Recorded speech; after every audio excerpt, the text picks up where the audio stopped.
Apollo got swindled by a baby and took up cow herding. A god is born and immediately starts lying. Let's take a moment to step away from the grand battles and dramatic tragedies of ancient Greece. No thunderbolts today, no sea monsters, or dramatic deaths. Just a god, a baby, and some cows. Apollo, one of the 12 Olympians, was known for many things: music, archery, prophecy, the sun, even plagues. What you may not know is that once he was tricked by a newborn. Yes, an actual newborn. A god, yes, but still only a few hours old. To understand how this could happen, we first have to take a moment to meet the baby in question. His name was Hermes, born to the nymph Maia, one of the Pleiades, and Zeus himself. Hermes came into the world in a dark cave on Mount Cyllene in Arcadia. Maia was a reclusive goddess, preferring solitude to the complicated drama of Olympus. She likely expected her newborn son to be similarly quiet. He was not. On the very day of his birth, Hermes invented the lyre. You may have heard that Apollo was the god of music. True, but Hermes was the one who created one of its most iconic instruments from a tortoise shell. While Maia may have been exhausted from childbirth, Hermes was wandering around, hollowing out shells, stretching sinews, and figuring out how to make something hum. It's important to stop here and note something the ancient poets loved to gloss over: the logistics. What did he use to cut into the tortoise shell? Where did he get the gut strings? How did a baby god know how to make an instrument? Divine inspiration is one thing, but anyone who has tried to tune a string instrument can tell you it takes some fiddling. Hermes did all this before sunset. Then, for reasons best left to divine mischief, he decided to sneak out of the cave and find something more exciting than musical instruments. That's when he found Apollo's sacred cattle. These weren't just any cows. In Greek mythology, cattle were often symbols of wealth, status, and divinity. Apollo's herd grazed near Pieria in the northern reaches of Thessaly. To get there from Arcadia, Hermes would have had to cross rivers, climb hills, and avoid being seen. This, again, on the day he was born. Once he arrived, he began what can only be described as an elaborate cattle heist. He stole 50 of Apollo's cows, but more than that, he covered his tracks. Hermes was clever. He reversed the hooves of the cattle so their prints looked like they were going in the opposite direction. He also wore sandals made from bark to disguise his own footprints. Now, you might say this sounds suspiciously advanced for a newborn. You'd be right. But Hermes was no ordinary infant. He drove the cattle all the way to a secret location and hid them in a cave. There, he sacrificed 2 of them, using an ancient 12-part division ritual. This was not some rushed job. He performed it with care and understanding, demonstrating an eerie command of sacrificial rites. This is perhaps the most quietly unsettling part of the story. A baby knew exactly how to offer a perfect sacrifice to the gods. Which gods? That's unclear. He hadn't even met most of them yet. Returning home, Hermes slipped back into his crib and wrapped himself in blankets, feigning the sleep of innocence. Now, Apollo, though divine and powerful, wasn't omniscient, but he noticed his sacred cattle were missing and began to investigate. Using his prophetic abilities, he traced the theft to Hermes, but upon confronting Maia, he was told in no uncertain terms that her baby couldn't possibly have done anything so elaborate. After all, he'd been swaddled all night. This is the part of the story that gets retold with humor, but also reveals something about ancient Greek views of cunning and innocence. The Greeks valued cleverness. Hermes, in many ways, embodies that spirit. He didn't overpower anyone, didn't use force. He outwitted a god through guile, misdirection, and improvisation. Of course, the situation escalated.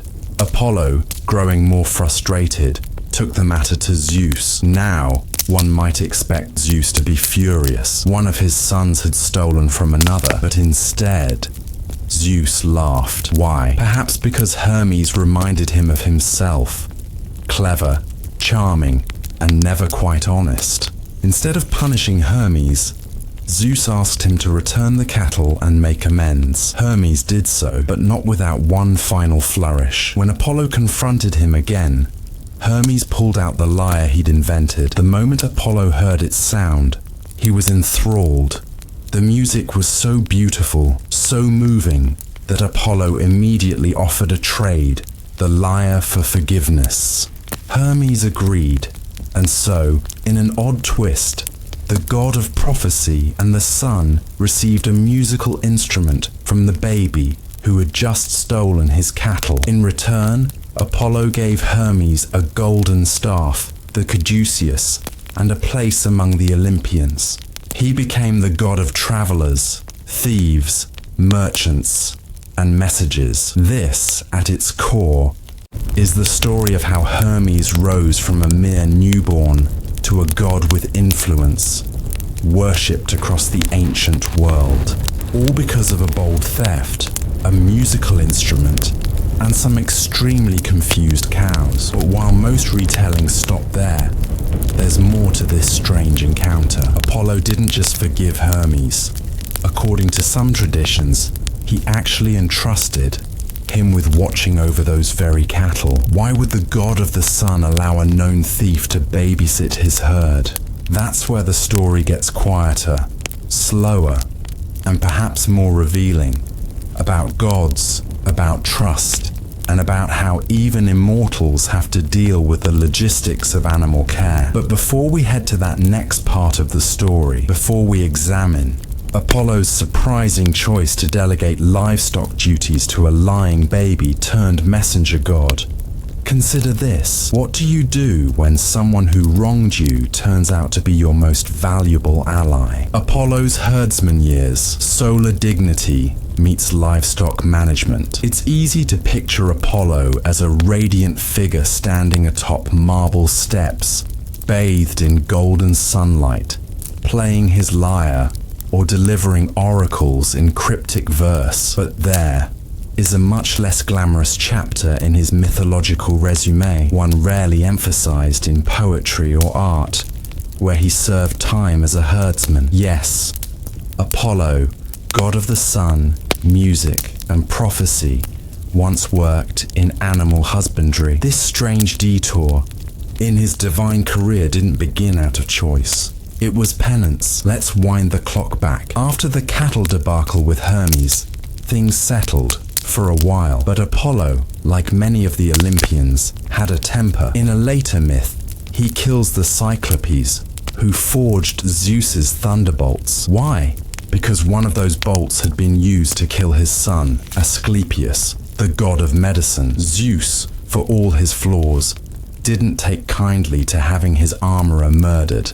As punishment, he stripped Apollo of his godly privileges for a year and sentenced him to live among mortals. Here's where the details matter. The punishment wasn't just exile, it was employment. Apollo was ordered to serve as a shepherd, not metaphorically, literally. According to most versions, Apollo ended up in Thessaly, serving a mortal named Admetus. Admetus was a king, yes, but a minor one by divine standards. His kingdom was small, his problems provincial. He needed someone to tend his flocks, and Zeus provided him with a god, humbled, yes, but still radiant and capable. Now imagine the contrast.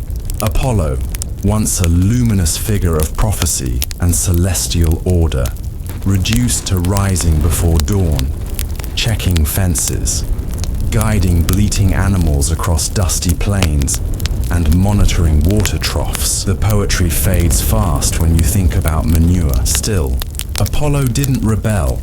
In fact, ancient sources describe him doing the work with grace and diligence. Some even say he sang to the cattle, ensuring they thrived under his care.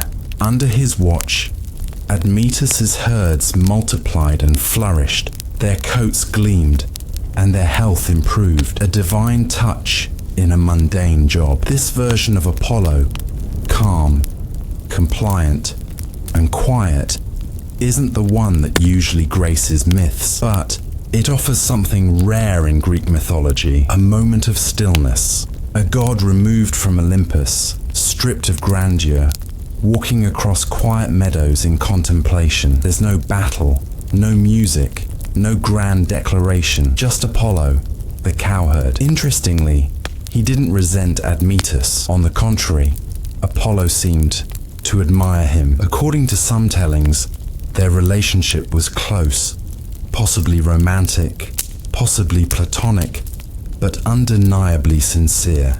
Apollo even helped Admetus win the hand of Alcestis, the most beautiful woman in the land, by convincing her father through a cunning challenge involving a yoke of a lion and a boar, which, naturally, Apollo helped to wrangle. Again, note the mundane details, animals, clever workarounds, and small diplomatic acts. These are not the makings of great epic poetry, but they are the substance of everyday myth, where divine figures descend to the level of mortals not to conquer them, but to understand them. During this time, Apollo's famed connection to order and cleanliness shows in interesting ways. Ancient Greeks believed that even mundane aspects of life, agriculture, medicine, daily rituals, were under divine influence. Apollo's presence among livestock reinforced the idea that even herding had cosmic significance. Caring for animals was not beneath the gods. It was, in its way, sacred. The symbolism goes deeper. Cows in Greek tradition were not just animals, they were wealth. They were sacrifice. They were nourishment. Apollo's relationship with cows wasn't only one of oversight, it was almost spiritual. And remember, it was a herd of cattle that had drawn Hermes into the Olympian spotlight. The gods' connections to cows were rarely accidental, and here we return briefly to Hermes. After their earlier clash, Hermes and Apollo had become, if not quite friends, then respectful allies. Apollo gave Hermes the caduceus, a symbol of peace and commerce. Hermes, in turn, gave Apollo the lyre. Both became patrons of things that required finesse and cleverness, music, negotiation, messaging, and yes, even animal husbandry. Hermes' own origins in cow theft meant he had a certain familiarity with livestock, and in some obscure traditions, he assisted Apollo during the Thessaly years, advising him on herd management. The image of the two gods, walking through a pasture, discussing fencing techniques or hoof rot, is not something you'll find in Homer, but it exists in the margins of myth. Quiet collaboration, divine domesticity. We don't know much about the day-to-day operations of Apollo's year with Admetus, but from scattered references, we can infer that he brought his characteristic order and structure to the task. He likely kept careful count, perhaps marking the animals with celestial symbols. He may have introduced songs to calm the herd or shepherd dogs trained to divine command. He didn't do it halfway, but what happens to a god when he returns to Olympus after having lived like a man? There's some indication that this experience changed Apollo. Later myths show him with a softer demeanor, still proud, still radiant, but less impulsive. He becomes a more thoughtful god. He listens, he reflects, he even on occasion warns others against rash action, an irony given his early record. There's also an odd moment in later Orphic traditions where Apollo is said to revisit Thessaly, not in splendor, but quietly, alone. He walks the old pastures where he once worked. No ceremony, no worship, just memory. We rarely think of the gods as capable of nostalgia, but perhaps they were. Perhaps they too had moments of stillness they longed to return to, not for the power, but for the silence, the purpose, the clarity. In the modern retelling of myths, these boring details are often left behind. We like our gods glorious, not grooming cattle. But what if that's where the real divinity lies? In a god choosing humility, choosing work, choosing to walk beside mortals without announcing himself. And so, as Apollo's year of service drew to a close, he returned to Olympus not as a conqueror or victim, but as someone who had done his time. He had obeyed, served, and grown. And from that point on, his interactions with humans took on a different tone. He was still feared, but now also understood. But there's still one unanswered question. Why did Apollo's punishment take this particular form? Why not something harsher? Why not cast him into the sea or exile him into a storm? Why make a god of light and poetry live among animals? Perhaps the answer lies in the simplicity of the task, in the everyday, in the idea that no matter how divine you are, the universe occasionally demands humility, and the pasture is as good a place to find it as any. Which leaves us with one final part of the story to explore. When Apollo returned to Olympus, he didn't forget what he learned. In fact, he brought some of it back with him, and it influenced his temples, his rituals, and even the way the Greeks understood the passage of time. But how exactly did herding cattle shape a god's philosophy, and what echoes of this quiet year remain in Apollo's legacy? Echoes of the pasture. How cattle herding shaped a god's legacy. By the time Apollo returned to Olympus, the world had kept turning. Gods had quarreled. Mortals had sacrificed. Prophecies had been whispered through leaves and bones.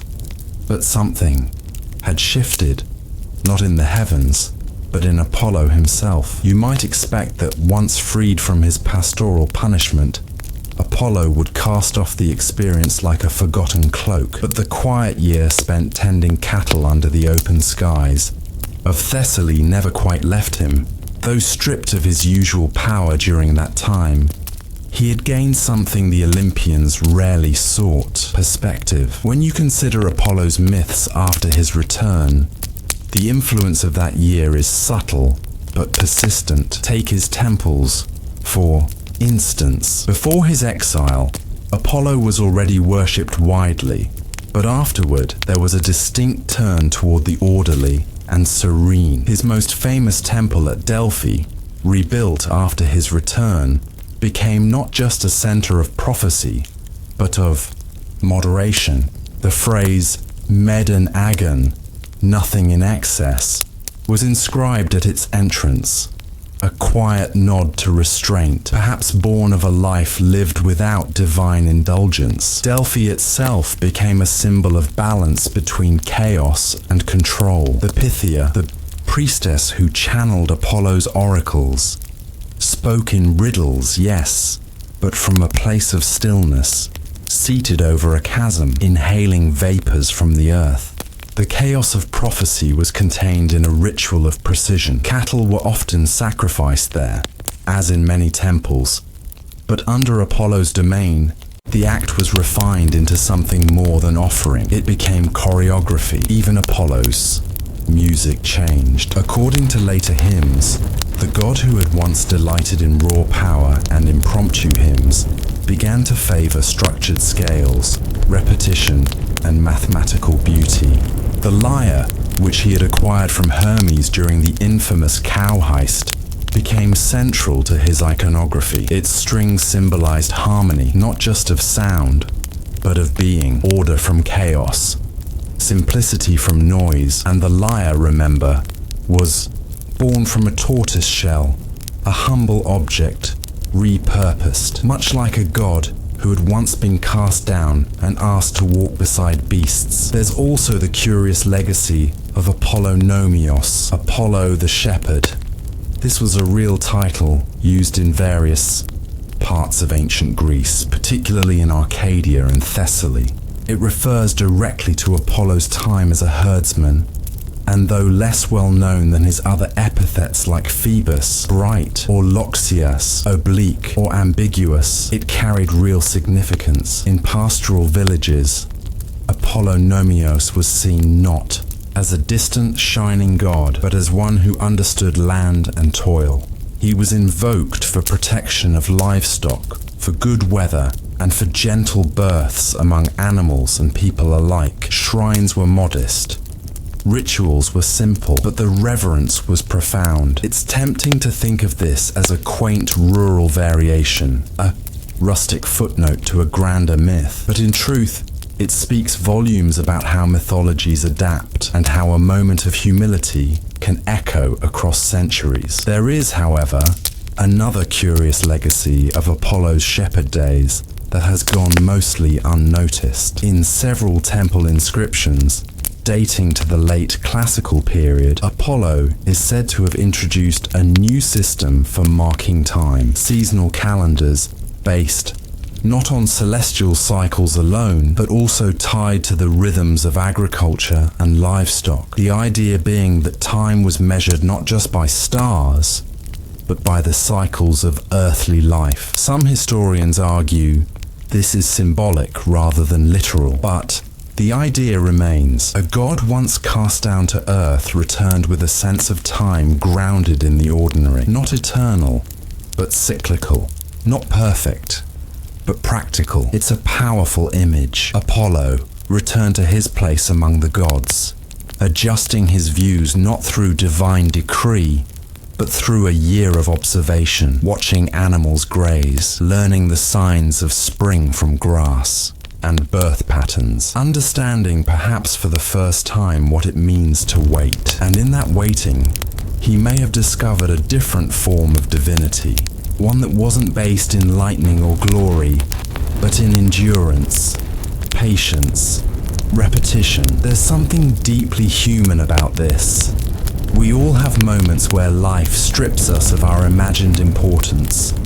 We find ourselves in jobs we didn't ask for, stuck in places we'd rather not be, waiting, watching, caring for things that don't speak or thank us, and yet those moments shape us, sometimes more than the triumphs. For Apollo, the cowherd year became a quiet undercurrent in his mythos, never forgotten, rarely emphasized, but always there, like the steady rhythm of hooves or the creak of a wooden gate at dawn. Even his relationships changed. The Apollo who once demanded obedience began to listen more carefully. His interactions with mortals took on an edge of nuance. He still punished, he still shone, but he also guided, taught, offered warnings in riddles, yes, but also in kindness. And Hermes, the once thieving infant, became his companion in many tales. Thereafter, the two gods often worked in tandem, Hermes as the messenger, Apollo as the seer, the trickster, and the order bringer, walking side by side. It's not hard to imagine them, years later, revisiting the site of their first odd entanglement. Apollo pointing to a clearing, saying, "There, that's where the tracks ended." Hermes grinning, probably lying, probably proud. So, what are we left with? A god born radiant and proud, forced to live a year in obscurity, tending animals, and coming out of it quieter, more structured, still divine, but slightly more mortal in his understanding, and a thief god, born in a cave, who redefined cunning not as evil, but as creative survival, both tied together by a herd of sacred cows.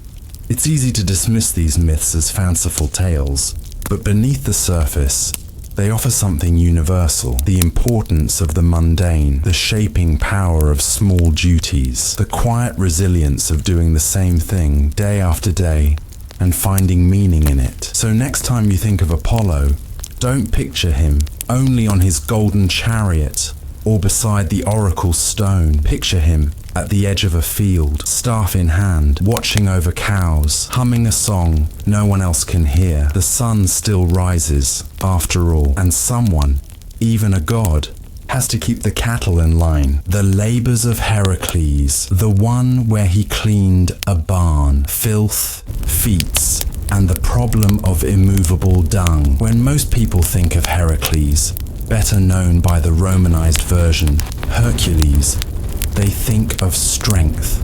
They think of roaring lions, golden apples, towering hydras, and a hero with bulging muscles swinging a club the size of a tree. His labors, 12 in total, were among the most famous episodes in all of Greek mythology. Grand, heroic, violent, but buried among these heroic labors, just past the Hydra and before the man-eating mares, is a task that feels absurdly pedestrian. Cleaning a barn, not slaying a monster in a barn, not setting a barn on fire to flush out a horde of cursed snakes.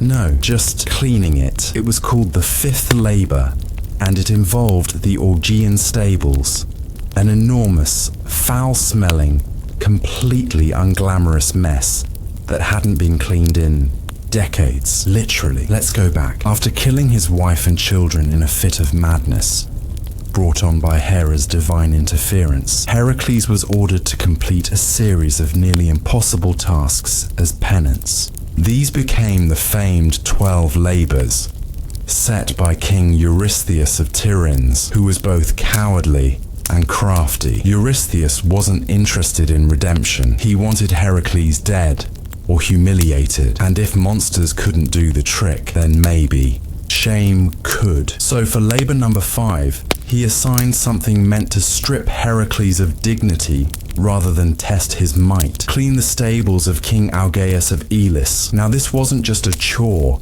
it was a logistical and olfactory nightmare. Augeas, son of the sun god Helios, had a vast herd of over 3,000 cattle, many of them considered semi-divine. They were healthy, sacred, and, crucially, their stables hadn't been cleaned in over 30 years. The dung had piled up like geological sediment, thick and sun-baked, packed and layered, crusted and festering. To make matters worse, Augeas was proud of his herd and didn't think there was a problem. The stables weren't your average barn either. They covered multiple acres and were more like a sprawling complex of walls, pens, and channels. This was an agricultural empire, and one that had quietly become the single most disgusting place in Greece. So Heracles was sent not to fight, but to shovel. You might wonder, why would a hero famous for wrestling gods and giants be given a chore fit for a lowly servant? Because Eurystheus wanted to humiliate him. Cleaning was domestic, dirty, unheroic, especially the cleaning of excrement. No artist would paint that, no bard would sing it, and yet Heracles accepted. But being Heracles, he didn't just roll up his sleeves and grab a pitchfork. He surveyed the situation and made a deal with King Augeas. If he cleaned the stables in a single day, Augeas would reward him with 1/10 of the herd. Augeas, laughing and confident that it couldn't be done, agreed, without consulting Eurystheus. Now here's where the details get interesting. Heracles didn't clean the stables by hand. That would have taken weeks, perhaps months, and possibly even broken his famously strong back. Instead, he used hydraulic engineering. He rerouted 2 rivers, the Alpheus and the Peneus, by digging trenches and channels that diverted their flow directly through the stables. The rushing water swept through the barns, flushing out years of compacted dung in a single afternoon. Just like that, 30 years of filth were gone. This sounds ridiculous, possibly apocryphal, but remember, the Greeks were not unfamiliar with engineering marvels. Aqueducts, irrigation systems, and complex drainage systems existed throughout the ancient world. The story suggests that Heracles wasn't just brawn, he had the brains, or at least the problem-solving instinct, to use natural forces to solve man-made problems. The feat was so impressive that later engineers would cite the Augean method as a metaphor for dealing with corruption or accumulated waste, whether literal or political. In fact, even today, the phrase cleaning the Augean stables is used to describe taking on an overwhelming mess, but not everyone was impressed. Eurystheus Heracles' spiteful taskmaster declared that the labor didn't count because Heracles had demanded payment. By agreeing to the deal with Algaeus, Heracles had tainted the labor with selfish motive. Worse, Eurystheus claimed he had used the forces of nature instead of his own strength. It wasn't heroic, he argued. It was clever, and cleverness was suspicious. There's a fascinating cultural undercurrent in that critique. Greek heroism, at least in the older traditions, was often about raw power, not cunning. Odysseus would later shift that norm with his trickery and strategies. But Heracles belonged to an earlier archetype, the warrior of muscle and straightforward action. Rerouting rivers, while brilliant, veered too close to the methods of Hermes or even Prometheus. So Eurystheus threw out the result. The stable cleaning wouldn't count. Heracles was furious. Not only had he completed an impossible task, he had done it ingeniously. And Algaeus, he tried to weasel out of the reward entirely, claiming Heracles had acted under orders from Eurystheus and therefore wasn't owed anything. It was a bureaucratic tangle even a modern department couldn't envy. Eventually, Heracles returned, years later, and punished Algaeus violently, as he often did. But for now, the labor had ended, and Heracles was left with something that no other labor had given him: disdain. He had wrestled lions, fought beasts, hunted monsters.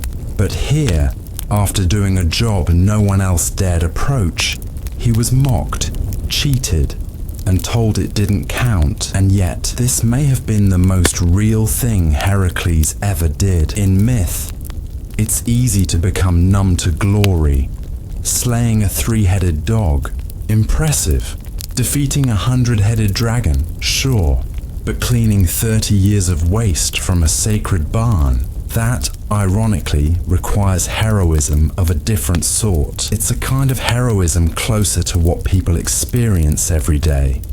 The overwhelming task, the thankless job, the impossible demand to fix something broken long before you arrived. And Heracles faced it with something rarely mentioned in myths: practical intelligence. You can almost picture him standing there, knee-deep in river water and slurry, watching the last of the muck get washed away, thinking, this is the strangest thing I've ever done. And for once no monster lay slain, no crowd cheered, just the squelch of wet earth, the smell of clean mud, and the distant lowing of surprisingly grateful cattle. So what does this say about ancient Greek values? Maybe that strength alone wasn't enough, that cleverness, even when disguised as labor, could triumph. Or maybe it's a reminder that glory often comes not in the spotlight, but in the trenches, literal or otherwise. And what became of the stables?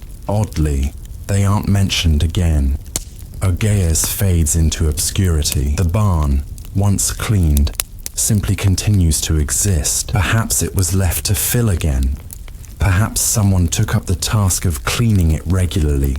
Though, if so, that person's name has been lost to time. But we're left with a strange image. A hero of myth, not at war, not in love, but elbow deep in the ordinary, transforming a space not with violence, but with water and logic. And yet, one question still lingers like a stubborn stain on a stable wall. Did Heracles really lose this labor? Or did he, in that moment, redefine what it meant to be a hero? Contracts, cowardice, and a dispute overdone. The rivers had washed the filth away. The stables, once crusted and foul with decades of divine dung, now stood rinsed clean, quiet and steaming in the midday sun. It should have been a triumph, but Heracles stood there not as a hero basking in applause, but as a laborer watching his wage slip through his fingers. Because King Algaeus had changed his mind. The story might read like myth, but in its bones, it's bureaucratic. When Heracles finished the Augean labor and returned to Algaeus for his reward, a tenth of the massive herd. The king balked. He claimed Heracles had acted on Eurystheus's orders and was therefore not entitled to payment. He accused Heracles of deception, suggesting that the hero had used clever wording and muscle to trick him into an unfair bargain. To bolster his defense, Argeus summoned his son, Phileus, to testify in court. This small moment deserves more attention than it usually gets, because it's not just a king and a hero at odds. It's also a son caught between duty and truth. Phileus, according to most versions of the story, told the truth. He testified that he had heard his father agree to pay Heracles a tenth of the cattle. He confirmed the deal without embellishment. Argeus was enraged, not at Heracles, but at his own son. And in a moment that reveals much about ancient kingship, he exiled Phileus on the spot. Now we're no longer in the world of labors and monsters. We're in the world of law, politics, and power. Heracles didn't respond immediately with violence. That might surprise you. In many myths, he's famously hot-tempered. But here, perhaps wearied by the pettiness of it all, he left Elis quietly, humiliated, unpaid, and stripped of credit when Eurystheus rejected the labor. But Heracles didn't forget. The dispute with Argeus festered, turning from a personal insult into a matter of principle. Heracles hadn't just cleaned a barn. He'd exposed rot far deeper than manure. He had revealed a king's dishonor, and perhaps for a moment realized that monsters didn't always wear scales. What came next was not immediate revenge. The labors continued. Heracles still had many ahead, but over time, the unresolved conflict with Argeus transformed from a personal grievance into a campaign. Years later, Heracles returned, not as a hired hand, but as a conqueror. This second visit to Elis is rarely given the spotlight, but it marked a dramatic reversal. Heracles, now more seasoned and perhaps more cynical, gathered a small army and marched on Argeus's kingdom. There's no evidence of divine intervention this time. No flaming arrows from Apollo or storms hurled by Zeus. This was mortal justice. Argeus, for all his royal posturing, was not a warrior. His kingdom fell quickly. Heracles killed the king and installed Phileus, the honest son, as ruler in his place. In this, Heracles enacted a kind of mythic justice system, not one of trial and jury, but of poetic consequences. The man who lied was punished. The man who spoke the truth was rewarded. The man who cleaned the barn took the throne, not for himself, but for someone he deemed worthy. And still, the world barely noticed. Unlike the lion slaying or the hydra hacking, this episode didn't get painted on vases or echoed in tragic plays. Perhaps because it lacked the drama of divine wrath, or maybe because it reminded listeners that heroes didn't always win in the moment, that sometimes even gods and demigods had to wait for justice. This version of Heracles feels different. Less myth, more man. No monsters, no impossible odds. Just deceit, exile, return. There's a curious detail here, often overlooked. When Heracles took Elis, he didn't raze it to the ground. Instead, he founded the Olympic Games. Yes, those Olympic Games. Ancient sources like Pausanias and Pindar suggest that Heracles instituted athletic competitions in honor of Zeus to commemorate his victory, and to create a place where strength, honesty, and discipline could be celebrated. The idea was that no one could claim glory without earning it, publicly and fairly.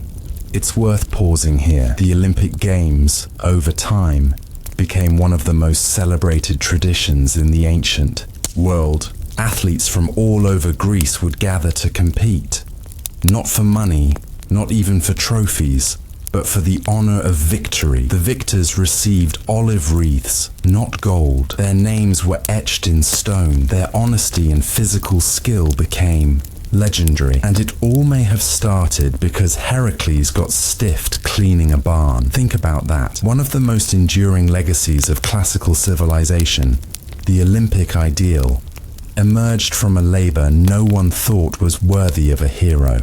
It suggests that greatness doesn't always arise from battles or prophecies. Sometimes it's born from the quiet fury of being overlooked, of being cheated, of someone saying, "You don't count." That might be why this episode persists, even if in a quiet corner of myth.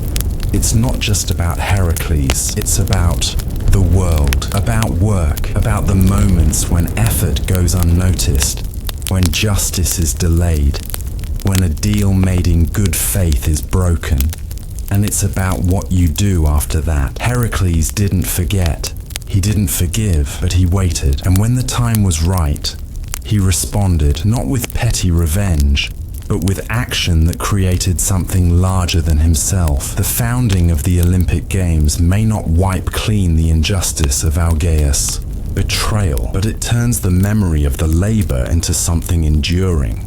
A place where victory is earned, not inherited, where cheating is punished, where truth matters. It also reminds us that stories evolve. The ancient Greeks weren't just recording tales.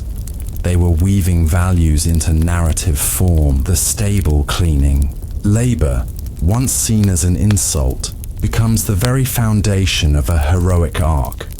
It teaches patience, strategy, the long game. And what of Phileus? The son who told the truth fades into the backdrop of myth. But he ruled Elis with quiet dignity. Unlike his father, he never built a great herd or drew attention to himself, but he held power the right way, through honesty. In some versions, he even maintained the Olympic Games after Heracles' death, ensuring they continued in the spirit they were founded. And what became of the stables? They were cleaned. Once, that's it. No myth tells of them filling again. No hero returns to keep them tidy.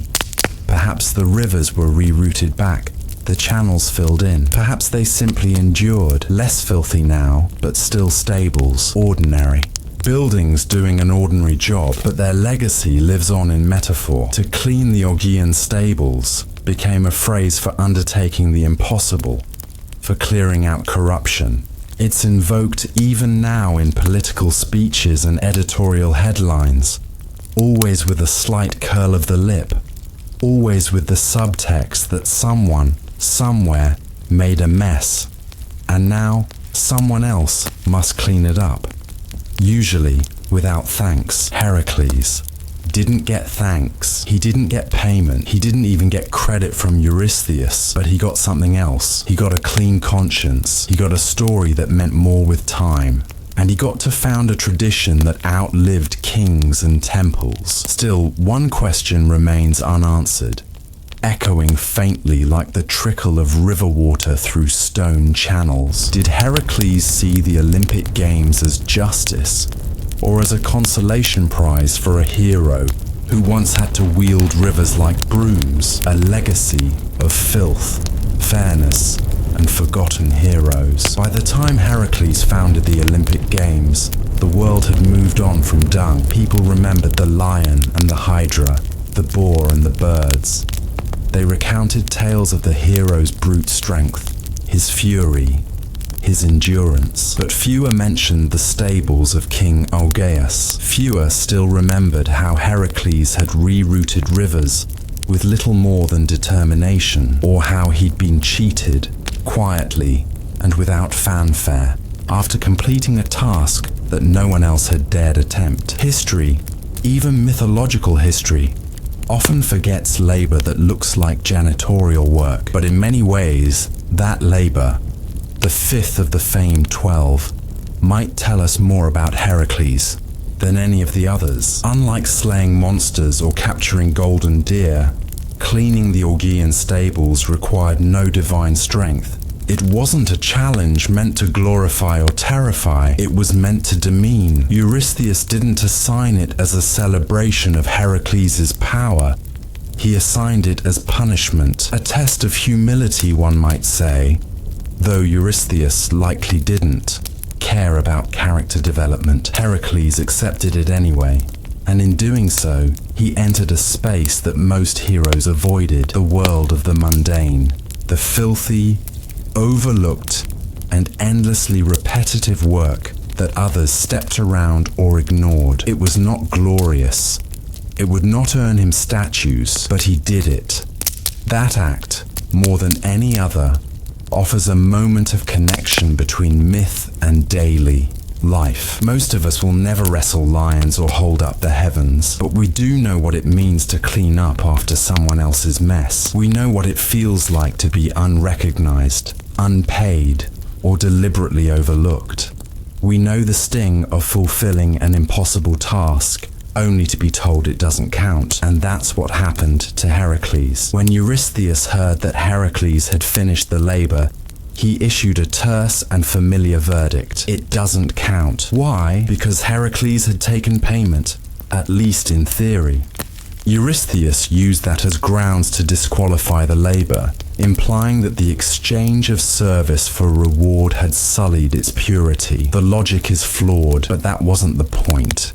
The point was power. Eurystheus, who never once lifted a sword or swung a club, controlled Heracles not through force, but through definitions. He dictated the terms of what counted, and in doing so, he undermined the value of Heracles' work, not by refuting its difficulty, but by reframing it as insignificant. It's a move many will recognize. Throughout history and into modern times, those in power have often minimized the labor of others by shifting the narrative. That work wasn't hard. That job wasn't real. That contribution doesn't count. Whether it's the care work of women, the labor of servants and slaves, or the overlooked toil of bureaucrats, soldiers, janitors, or farmers, societies have repeatedly sanitized their histories by excluding the hands that kept them functional. In this way, the Augean stables are less about dirt and more about disregard. Heracles cleaned the filth of a kingdom in a single day, and no one thanked him. But he did not forget, nor did he accept the erasure of his effort. Years later, after Augeas had refused payment and cast out his own son, Heracles returned, not just to settle a personal score, but to reset the record, to unerase what had been dismissed, to install someone honest, and to build a place where fairness could be celebrated, the Olympic Games. That founding, subtle as it may seem, shifts Heracles' story. It transforms him from a tool of vengeance into a kind of civil reformer, a man who, in the twilight of his labors, sought to replace the dishonor of kings with public competition. The Olympic Games, held every 4 years at Olympia, grew into one of the most important pan-Hellenic events in ancient Greece. Men from all over the Greek world would gather to compete in foot races, wrestling, chariot races, and other contests of physical prowess. The best among them would return home as heroes, but behind the contests lay something more fundamental: rules. No bribes, no cheating, no unfair advantages. Victory had to be earned in the open, under the watch of others. It was in many ways a rebuke to Augeas, a refutation of backroom deals and broken contracts, a system in which merit, not title, determined worth. And it began with a man who had once been told his labor didn't matter. We might also pause to consider another legacy, the metaphor of the Augean stables. To clean the Augean stables remains, an idiom used to describe tackling a monumental mess, especially one that involves systemic corruption or long-neglected decay. Journalists use it, politicians invoke it, reformers wear it like a badge of burden, but the phrase doesn't just signify hard work, it implies moral courage, a willingness to wade into filth that others pretend isn't there, to face the ugly, the entrenched, the long ignored. That is, perhaps Heracles' quietest lesson. True strength isn't always about swinging a club. Sometimes it's about picking up a shovel. In this light, Heracles becomes not just a hero of might, but a figure of integrity, however flawed. He didn't always act wisely. He made terrible mistakes. He committed violence, often without restraint. But in this one labor, the 5th of 12, he worked without reward, stood up to corruption, and later helped create a tradition that elevated fairness over status. He could have simply moved on, forgotten the slight, left Elis to rot in its own lies. But he didn't. And what of the rivers, Alpheus and Peneus, that he diverted to accomplish the task? In myth, they flowed willingly at his command, honoring the ingenuity of his plan. In reality, those rivers existed, and ancient Elis was fertile because of them.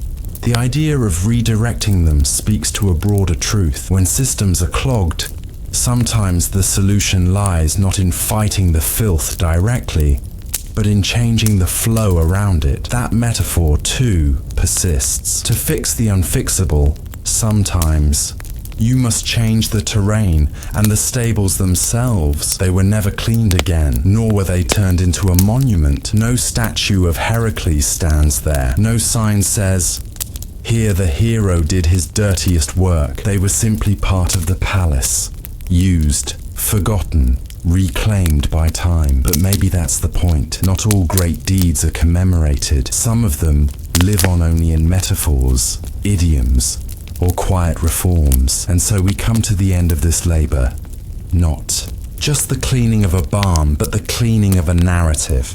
A labor assigned as insult, performed with ingenuity, denied its due, and then reframed into legacy. Heracles may not have received payment from Algaeus, but he created something larger than a cattle herd. He reshaped how we think about work, about justice, about the quiet nobility of doing what must be done, even when no one is watching. And as we reflect on his 12 labors, it may not be the monsters or the myths that stay with us. It may be the image of a man standing ankle deep in muck, sweat on his brow, thinking, "This matters, even if they say it doesn't." The infant Hermes and the stolen cattle born at dawn, scheming by noon. On the morning Hermes was born, the sun had barely crested the horizon.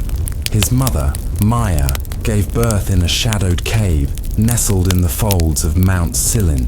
She was one of the quieter Pleiades, daughters of Atlas and companions of Artemis, and her cave was chosen for its obscurity. Maia preferred silence, away from the schemes and noise of Olympus. But even in the privacy of that cave, something was stirring. By the time the baby had wriggled free of his swaddling blanket, Maia sensed something was different. Hermes was not like mortal children, or even divine ones. By noon, he had invented the lyre, and by dusk, he had stolen Apollo's sacred cattle. This was not a story of destiny or fate.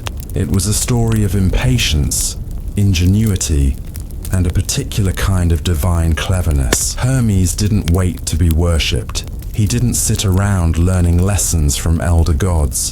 He simply acted. It started with restlessness, born into a world of gods with fixed roles. Zeus the thunderer, Apollo the radiant, Athena the wise. Hermes saw a pantheon already full, a celestial bureaucracy where everyone had their job, but he had none. He was a baby. Worse, a new baby, unassigned, unimportant, unseen, and so he decided to make himself seen. The first step, larceny. Not just any theft, of course. That would be beneath the ambitions of a god. He would aim higher. Apollo, the golden child of Olympus, had a herd of sacred cattle that grazed in the meadows of Pieria. These weren't ordinary animals. They were divine, symbols of wealth, order, and solar majesty. Apollo, lord of music and prophecy, took great pride in them. They would make the perfect target. Hermes slipped out of the cave, past his sleeping, mother, and descended into the mortal world. He still wore the soft skin of a newborn, but he had already grasped logic, language, and the basics of deception. This was not so unusual in myth, where divine children often reach maturity at a pace unthinkable to mortals. But Hermes wasn't just aging fast. He was thinking faster. Before reaching the cattle, he stopped and gathered materials: reeds, turtle shells, sheep gut, and tortoise bones. By the side of the road, he assembled these into the first lyre, a stringed instrument that would later become his signature. It wasn't necessary for the theft, but it pleased him to invent something on the way. Then came the heist. Hermes crept into the field where Apollo's cattle grazed, undisturbed and unaware. They were fat and content, tethered loosely in divine pasture. He stole 50. Not one, not a few, 50. And in a flourish of style over substance, Hermes walked them backward out of the field. That is, he reversed their hooves using woven sandals made of myrtle twigs and bark, attaching them backward to the cattle's feet so that anyone tracking them would be misled into thinking they had walked into the pasture, not out. Then, to cover his own tracks, Hermes himself walked backward, using a variety of tricks he'd devised just hours after birth. At one point, he may have even leapt from one rocky ledge to another, to confuse any tracker trying to follow his trail. When he finally reached the cave of the river Alpheus in Arcadia, he hid the cattle inside, a craggy outcropping. There, he slaughtered 2 of the beasts, his first sacrifice, and divided the meat with precision, not because he was hungry, because he was staking a claim. To Hermes, the sacrifice was a kind of legal argument. He wasn't just a thief. He was a god, making offerings, participating in the ritual order of Olympus. Even if his inclusion had not yet been formalized, he wasn't being reckless. He was making a resume. Afterward, he returned to Mount Cylon and slipped quietly back into his blanket, swaddled once again, now feigning the helpless coos of a newborn. When Apollo discovered the theft the next morning, the sun god was less amused. He stormed across Greece, following what little trail there was, consulting oracles, winds, and even shepherds who claimed they had seen a child in swaddling clothes herding cattle. But Apollo, used to the structured clarity of prophecy and order, struggled with the absurdity of this account. A child? In diapers? Eventually, he reached Maia's cave, where Hermes lay innocently in his blanket, sucking his thumb. Apollo pointed. "This child," he said, "has stolen my cattle." Maia laughed. "He was born yesterday." Apollo, to his credit, did not argue with the mother. Instead, he dragged the child, still pretending to be a sleeping infant, to Zeus himself. Now here was the real complication. Zeus was both the chief arbiter of Olympus and Hermes's father. He heard Apollo's accusation and Hermes's denials, which were many. "I don't even know what a cow is," the infant said. "I was born yesterday." Apollo, growing more furious, began to glow with solar fire. Finally, Hermes, perhaps realizing that even gods reach their limit, stood up, spoke clearly, admitted everything, with flair of course. Yes, he had stolen the cattle. Yes, he had hidden them. Yes, he had sacrificed 2 of them.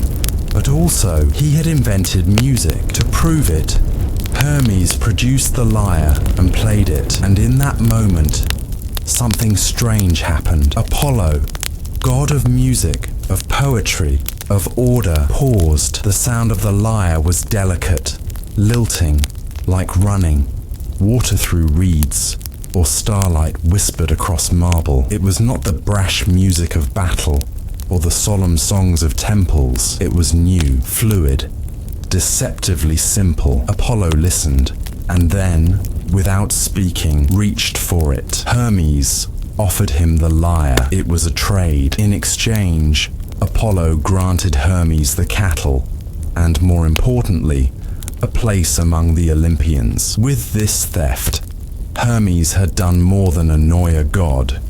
He had secured a seat in Olympus's strange court, not as a warrior or a sage, but as something they hadn't had before, a messenger, a trickster, a god of boundaries and the breaking of them. By the end of the day, his first day, Hermes was no longer a footnote in Olympus. He had acquired cattle, a trade agreement, a role, and the goodwill of Apollo. And what did he do next? He invented more things: the panpipes, the alphabet, fire sticks, astronomy, gymnastics. But it was that first act, stealing cattle not out of need but out of ambition, that defined him. We often think of gods as forces of nature or ideals, but Hermes, especially in this myth, is something different. He is a god of improvisation, of mischief, yes, but also of adaptation. He is the embodiment of the human drive to remake oneself, to manipulate tools and language, to escape one's assigned station through sheer cleverness. Unlike Heracles, who labored under command, Hermes chose his own initiation. He didn't wait to be summoned. He stole his way into the story, and he was just getting started. Messenger of boundaries, friend of liars. After the cattle were returned, and after the lyre had changed hands, Olympus paused to look again at Hermes. No longer the mischievous infant, he had begun to assume a form more fitting for a god. Still youthful, still light on his feet, but now with something unmistakably eternal in his eyes. He had earned Apollo's approval and amused Zeus, which meant he had, in essence, passed a kind of divine internship. But the question remained, what now? Olympus was a crowded house. Its hierarchy was firmly in place. Zeus on high, Hera beside him, Athena with her helmet, Ares sharpening his spear. Each god and goddess held a portfolio, a defined area of influence, like divine ministers in a cosmic bureaucracy. Hermes had no department, but what he had was movement, motion, speech, trickery, trade. He was a god who did not fit into a single place, because he belonged between places. So he was given a new title, Hermes Psychopompos, Hermes, the guide of souls. A strange honor for such a young god. This role meant he would ferry the dead to the underworld, not to judge them, not to punish or redeem, but simply to escort them.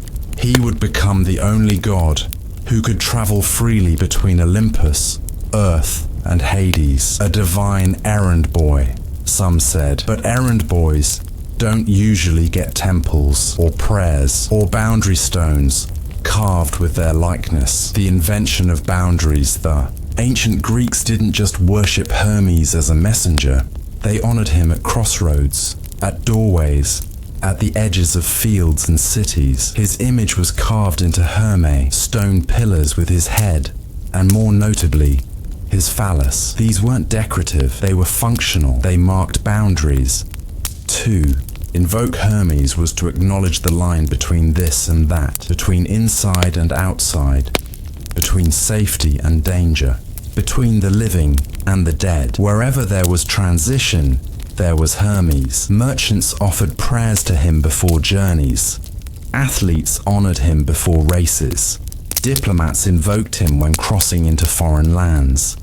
And the dying, perhaps most of all, whispered his name in fear and hope, hoping their souls would not be lost on the road to Hades. But this was not a solemn Hermes. He was not grim like Charon, nor regal like Hades. Hermes made the trip with a kind of casual grace, chatting along the way, perhaps even cracking a joke. He didn't guide the dead with sorrow, he simply delivered them. He didn't promise salvation. He didn't require penance. He simply knew the way. A god of liars, thieves, and traders. After the cattle affair, Hermes never shed his trickster instincts. In fact, He refined them into a kind of divine philosophy. To be a liar, in Hermes' worldview, was not necessarily to be wicked. It was to be clever, to adapt, to say what needed saying to make things work. He became the patron of thieves, yes, but also of merchants. Both professions, after all, dealt in movement and persuasion. A thief moves what does not belong to him. A merchant moves goods into agreement. The difference lies in consent, but not necessarily in technique. Hermes, god of the road and the transaction, stood between these acts, not judging, just facilitating. One of his gifts to mankind, according to legend, was the alphabet, a system of signs and sound that could be copied, traded, stolen, adapted. Hermes' invention of writing wasn't about poetry or literature. It was about utility. Letters could carry contracts, messages, lies, promises, threats. Language was a kind of commerce, and Hermes was its banker, the first messenger over time. The Olympians realized what a useful figure Hermes could be. Who better to carry secrets than the god who invented silence? Who better to mediate between quarreling gods than one who understood both sides of a lie? So they sent him. When Hera needed a spy, she sent Hermes. When Zeus wanted to seduce a nymph without Hera finding out, he sent Hermes. When mortals needed divine orders, it was Hermes who brought them. One of his early errands involved a 100-eyed guardian named Argus. Argus Panoptes was a giant whose body was covered in eyes. Some sources say 100, some say more. He was Hera's personal watchman, chosen because some of his eyes were always awake. When Zeus fell in love with Io, a priestess of Hera, he turned her into a white cow to hide her from his wife. Hera, ever suspicious, saw through the ruse and sent Argus to watch over the poor bovine girl. To free Io, Zeus called on Hermes. This was not a mission of force. You didn't fight Argus. You outweighted him. So Hermes played the pipes. He sat near the fields where Io grazed and played music. Slow, circular, calming. Then he told stories, long ones, without beginning or end. He let the music wrap around Argus like mist. Over hours, perhaps days, he lulled all of the guardian's eyes to sleep. Then Hermes killed him, not out of malice, out of duty, and for this, Hermes gained a new name, Argeiphontes, slayer of Argus. Hera, in mourning, took the eyes of her fallen guardian and placed them on the tail of the peacock. Even in grief, the gods reused the parts. The practical god, while other Olympians reveled in grandeur, thunderbolts, war cries, wisdom contests.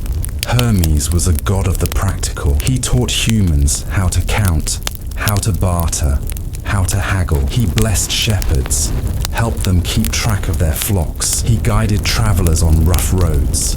He watched over boundaries, not as a gatekeeper, but as a signpost. If you were lost, Hermes would not punish you. He would redirect you. His temples were few, his rituals simple, but his presence was everywhere, on dusty roads, in shouted bargains, at market stalls, at the start of a journey, or at its lonely end.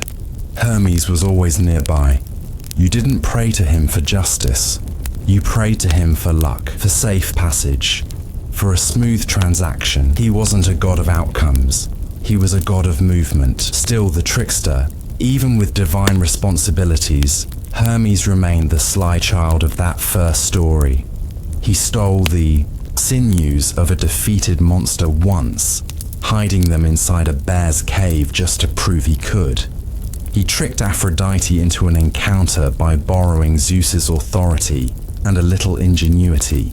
He invented dice, because what's better than giving mortals another way to gamble? Unlike Apollo, who sought perfect form, or Athena, who valued strategy, Hermes prized surprise. His victories were not inevitable. They were improvisational. Where others played symphonies, Hermes jammed. He moved so fast, so freely, that even the gods lost track of him. It is strange, in a way, that the god of boundaries is also the one who crosses them most frequently, but perhaps that is the point. Hermes doesn't guard the threshold. He is the threshold. He doesn't keep you out. He shows you the way in or out. He doesn't promise truth. He promises a version of it that will get you through the next conversation, the next deal, the next river. And if that sounds dishonest, perhaps it is. But in the messy, mutable world of mortals and gods, such flexibility is not just useful, it's essential. By the time his story reached the poets and the vase painters, Hermes had become a paradox, god of both truth and lies, both trade and theft, both order and mischief. And he was still growing. The baby who stole Apollo's cattle had become the most adaptable force on Olympus.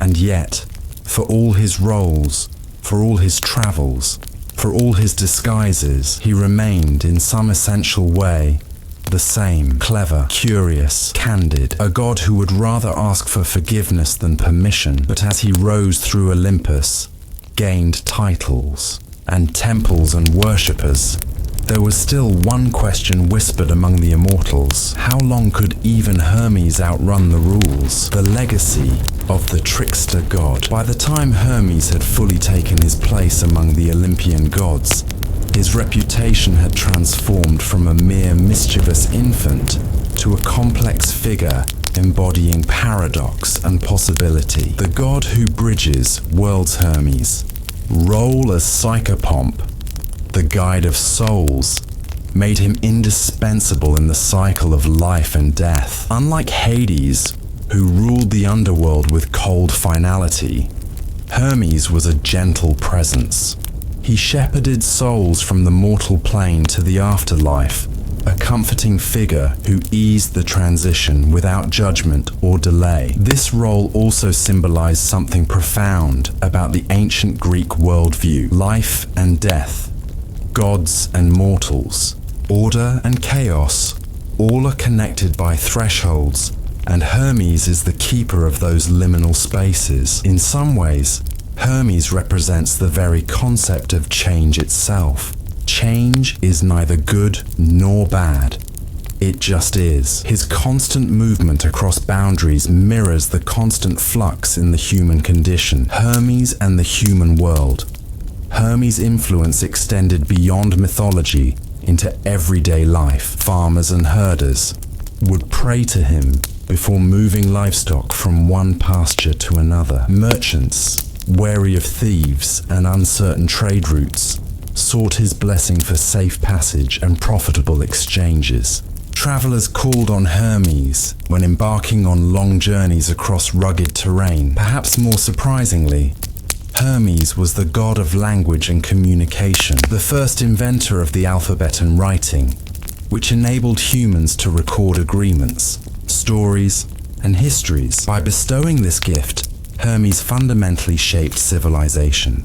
Writing allowed laws to be codified, contracts to be enforced, and knowledge to be passed down across generations. The moral ambiguity of Hermes' story forces us to confront the ambiguity in human nature and society. He is both thief and protector, liar and truth-teller, guide and trickster. In the theft of Apollo's cattle, Hermes did not steal out of necessity, but ambition, to create a place for himself in the divine order. This reflects a universal human drive, the desire to carve out identity and purpose, even if it means bending rules. His actions challenge simple moral binaries, reminding us that survival often requires flexibility, wit, and sometimes a willingness to cross lines. Hermes in culture and legacy. Through the centuries, Hermes' image endured and evolved. In Roman mythology, he became Mercury, the fleet-footed messenger god, patron of commerce and eloquence. Artists and writers have long been fascinated by his paradoxical nature, the god who embodies contradictions, the friend to thieves and travelers alike. In modern times, Hermes can be seen as a symbol for adaptability in a complex world.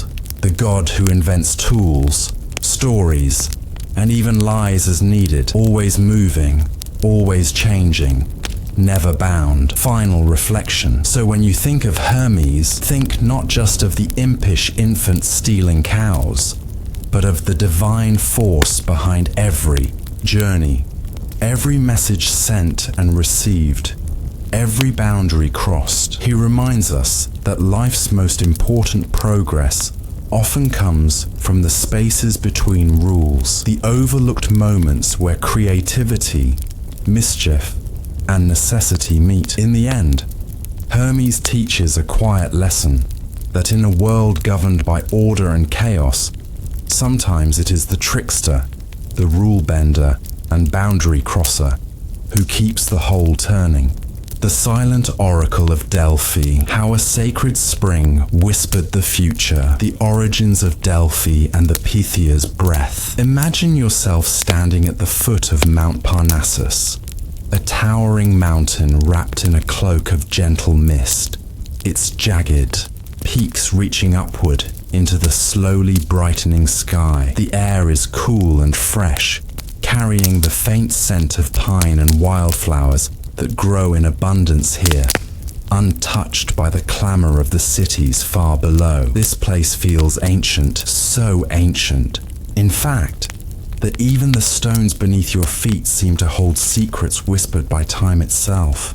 You've come in search of something invisible, yet tangible, a whisper, a voice from beyond the veil of the ordinary world. You're drawn here not by conquest or trade, but by a yearning to understand the future, or perhaps to glimpse the will of the gods. You are at Delphi. For centuries, Delphi was the center of the Greek world's spiritual life, a crossroads where gods and mortals met in an exchange both mysterious and profound. Travelers came from across the Mediterranean, from the bustling city-states of Athens and Sparta to the distant shores of Asia Minor, all seeking answers to questions about love, war, fate, and fortune. But Delphi did not begin as the bustling sanctuary so many would come to know.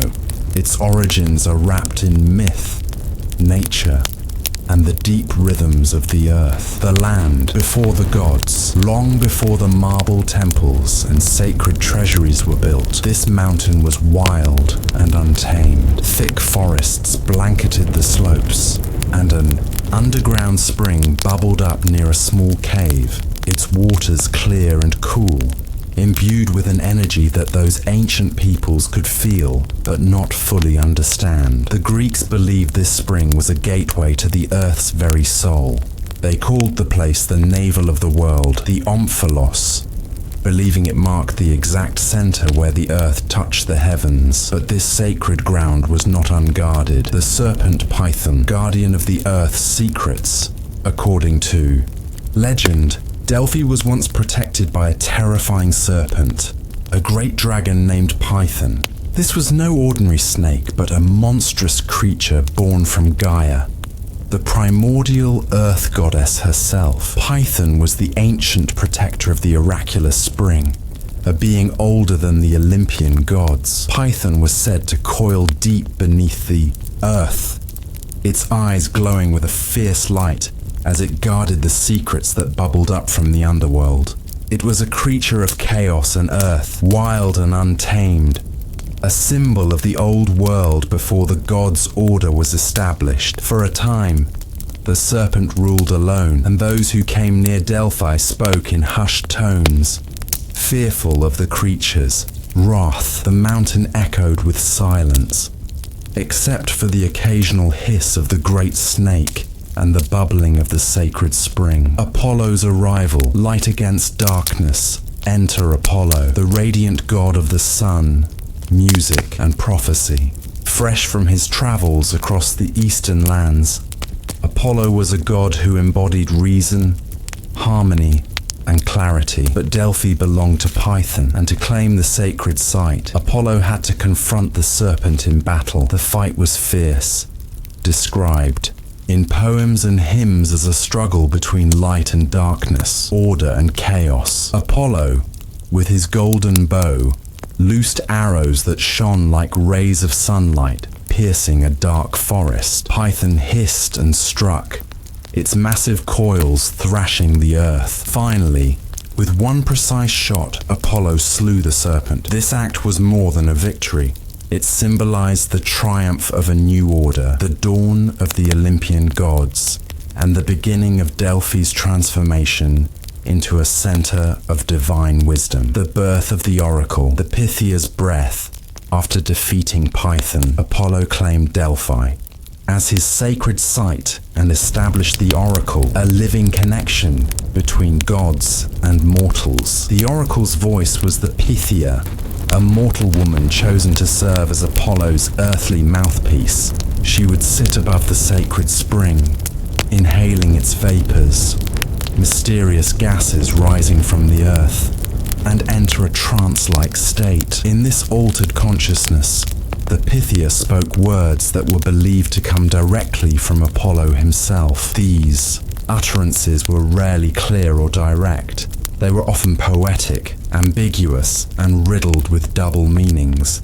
Priests would interpret her words for the pilgrims, who came eager for guidance on everything from the outcome of wars to personal dilemmas. This interplay of cryptic prophecy and human interpretation created a powerful tension, one that made Delphi not just a place of divine revelation, but also of human hope, doubt, and endless questioning. The sacred rituals of the Pythia. The Pythia's role was both sacred and demanding. She was selected carefully from among local women, often those with ties to Delphi's religious traditions. On the day of the oracle's consultation, elaborate preparations were made. The Pythia would purify herself by bathing in the Castalian spring, a nearby source believed to cleanse body and spirit. She would then don simple white robes and sit on a tripod seat placed over the fissure where the sacred gases emerged. Breathing in deeply, the vapors would induce her trance.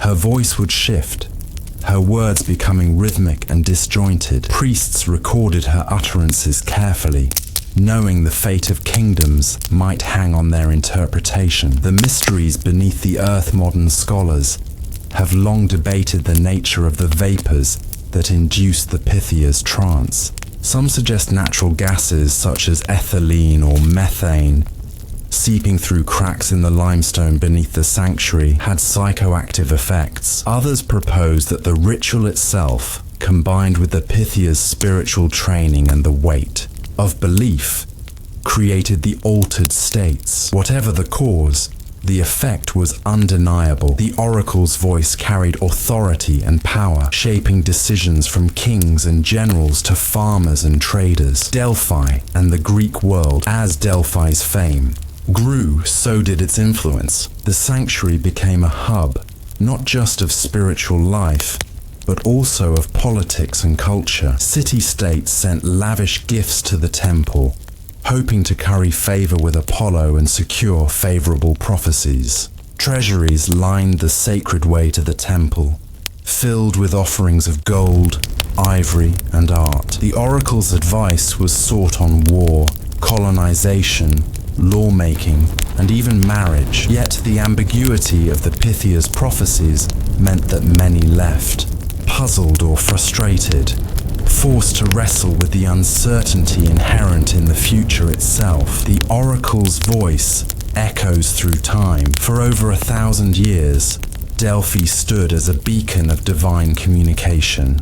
Poets, philosophers, and historians alike referenced its significance. It was said that even Alexander the Great consulted the oracle before embarking on his conquests. Delphi's voice shaped the course of history, not by giving clear answers, but by reminding all who listened that the future is a complex tapestry woven with both light and shadow. And so, Beneath the shadowed slopes of Mount Parnassus, a sacred spring whispers still, not in literal voices, but in echoes of human hope, fear, and the eternal search for meaning. The oracle's reach, power, politics, and personal fate. The voice of the Pythia did not end within the stone walls of the temple.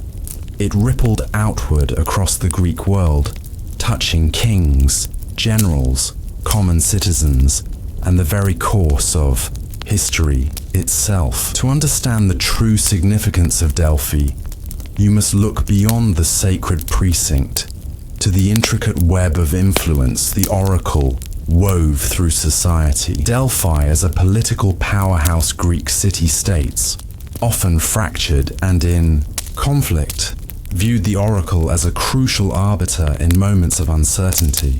Before committing to war, founding colonies, or passing laws, leaders made pilgrimages to Delphi to seek Apollo's guidance. This was not mere superstition. In a world where divine favor was linked to legitimacy, an oracle's blessing could unite factions, justify actions, and even deter enemies. When Sparta or Athens consulted Delphi, the oracle's words became a diplomatic tool, ambiguous enough to be interpreted favorably, yet authoritative enough to carry weight. Consider the intricate diplomacy involved. City-states competed to present the grandest gifts to the sanctuary, each hoping to curry favor and sway the oracle's pronouncements.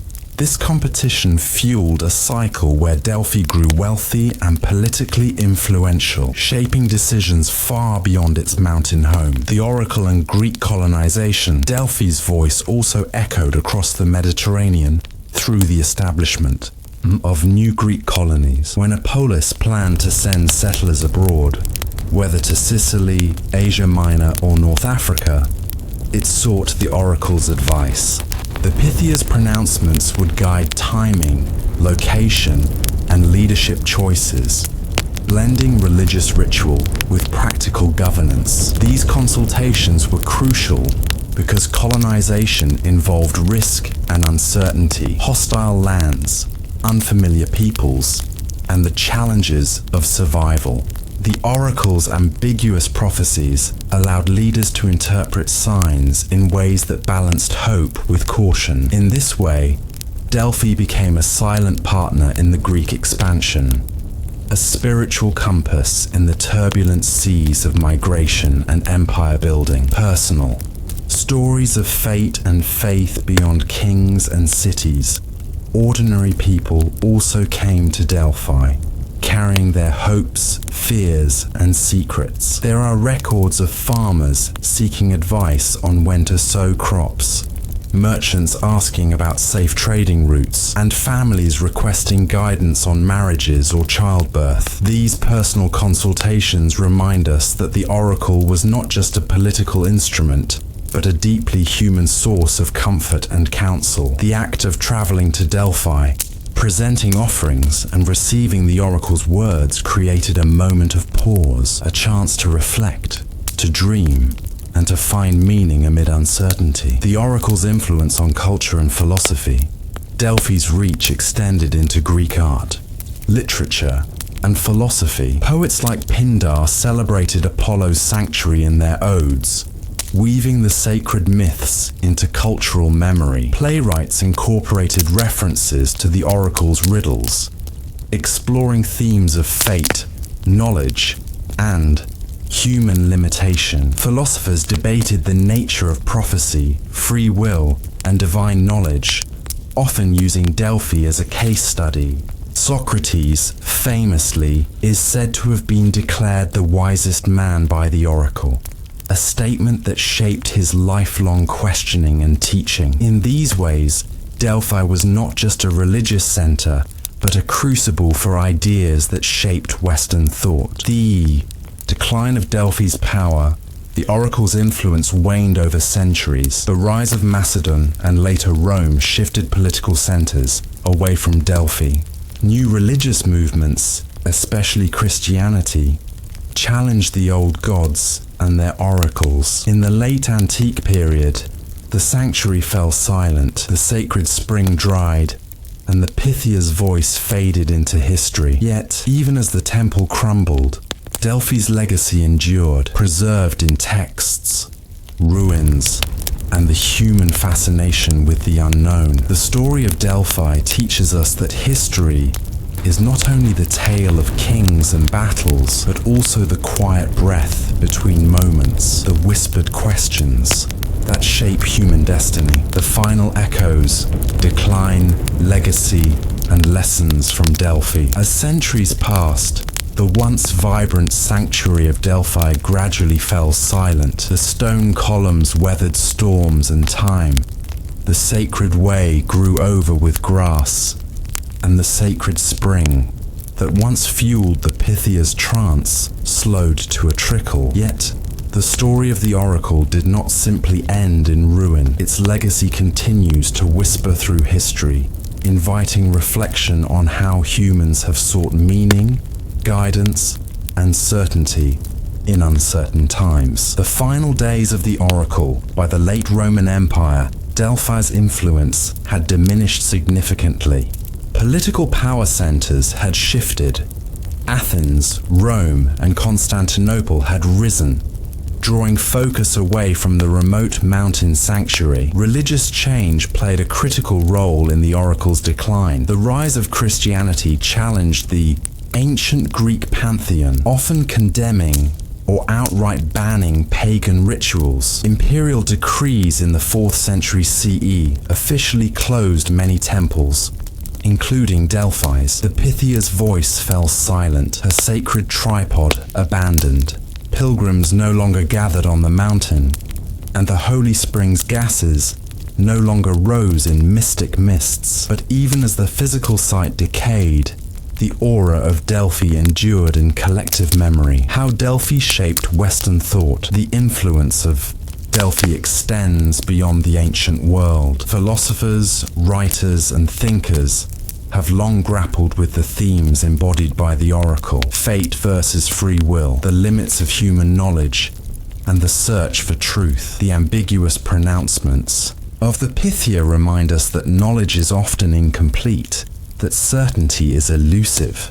This humbling idea echoes in modern philosophy and science, where questions often outnumber answers. The famous Delphic maxim, "Know thyself," remains a powerful call to introspection, urging us to explore our own nature before seeking external truths. Delphi also symbolizes the human desire to connect with something greater, to find guidance from beyond the ordinary. Lessons from the oracle for modern times. In our age of instant information and data overload, the story of Delphi invites a pause. The oracle's cryptic advice was not about direct answers, but about reflection, interpretation, and acceptance of uncertainty.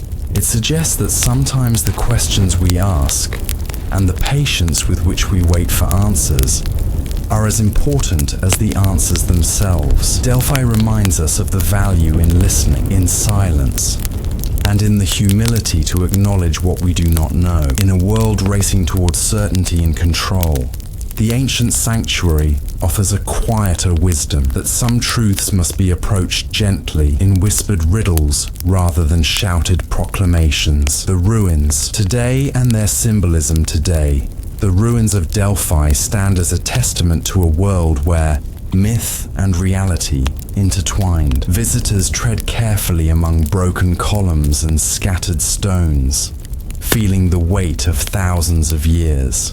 The site remains a place of pilgrimage, not for prophecy, but for connection with the past. Archaeologists continue to uncover artifacts that shed light on daily life, rituals, and the broader cultural significance of the oracle. The stones speak silently of human hopes, fears, and resilience, the ordinary threads that weave the fabric of history. As you imagine the sacred spring still bubbling beneath the earth, and the faint echo of the Pythia's voice carried on mountain winds, consider this: history is filled with these quiet mysteries, waiting to be heard and understood in their full, sometimes boring significance. How Athena's weaving shaped ancient Athens.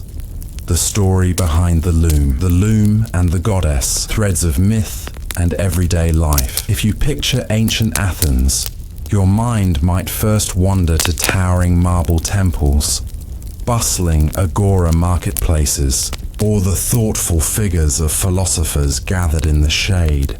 But beneath these grand scenes, there was a quieter, persistent rhythm, woven threads crossing one another on simple wooden looms, the soft scratching of shuttle against warp, and the daily lives of women whose skill and patience shaped the very fabric of Athenian identity. At the heart of this story is Athena, the city's patron goddess, known not only as a goddess of war and wisdom, but also as the protector of crafts, most notably weaving. While her martial exploits and strategic brilliance are famous, the myth of Athena's weaving reveals something subtler, yet no less vital: how a single art form became a symbol of civilization, order, and cultural pride in Athens. The myth of Athena and Arachne, more than a tale of rivalry. The story most often told about Athena's weaving involves Arachne, a mortal woman gifted with extraordinary skill at the loom. Arachne's tapestries were so flawless and vivid that she dared to claim she was better than the goddess herself. This pride led to a challenge, a weaving contest judged by Athena. The myth goes that both wove scenes of gods and men, but while Athena's work celebrated the gods' power and justice, Arachne's tapestry exposed their flaws and misdeeds, stories of deception, infidelity, and cruelty. Though Arachne's skill was perfect, Athena took offense at her hubris and the content of her work, and transformed Arachne into a spider, doomed to weave forever. This tale is more than a caution against pride. It's a reflection on the role of art as a medium for truth, social commentary, and the boundaries between mortal and divine. Athena's weaving represented order, control, and the sanctity of the divine narrative, while Arachne's tapestry dared to challenge those narratives. Weaving in ancient Athens, the daily craft of civilization. Beyond myth, weaving was a cornerstone of Greek daily life and economy, especially for women. In every household, from modest cottages to wealthy estates, weaving was an essential task. Women spun wool or flax into thread, then wove cloth that would become tunics, cloaks, sails, and shrouds. The quality of a woman's weaving was often a measure of her skill, diligence, and virtue. The process itself was long and rhythmic, spinning. The fibers into fine thread required patience. The warp had to be stretched taut on a loom. The weft passed carefully to create patterns and texture. Skilled weavers knew how to produce not just functional cloth, but decorated textiles with intricate, geometric or floral motifs. The loom was a sacred object. Its presence in the home symbolized order and femininity. Mothers taught daughters this craft as part of their education, passing down techniques that connected generations. Athena's role as protector and symbol of weaving. Athena's association with weaving went beyond mythology into religion and civic identity. During festivals like the Panathenaea, the Athenians presented the peplos, a richly embroidered garment dedicated to the goddess, woven annually by women's groups under the supervision of priestesses. This ritual textile was then draped over Athena's statue, a symbol of respect, devotion, and unity. Athena's wisdom and protection over weaving underscored her role as a guardian of civilization. Weaving symbolized the ordered weaving together of the polis itself, threads representing people, laws, and traditions bound into a cohesive whole. The loom as metaphor, weaving order from chaos. The loom's simple, repetitive act became a powerful metaphor for creation and order. The threads crossing at right angles symbolize structure amid the unpredictable flow of life. Philosophers and poets sometimes used weaving imagery to describe fate, society, or even the cosmos. A pattern whose individual threads could be traced, but whose full design remained mysterious. Athena's weaving, then, was a divine act of bringing harmony to the world, mirroring how the Athenians sought to organize their city-state around law, culture, and civic responsibility. The quiet power of women's work, though often overshadowed by tales of battles and politics, the daily labor of weaving was a quiet source of power. Women's skill at the loom was indispensable, providing material for clothing, trade, and ceremonial purposes.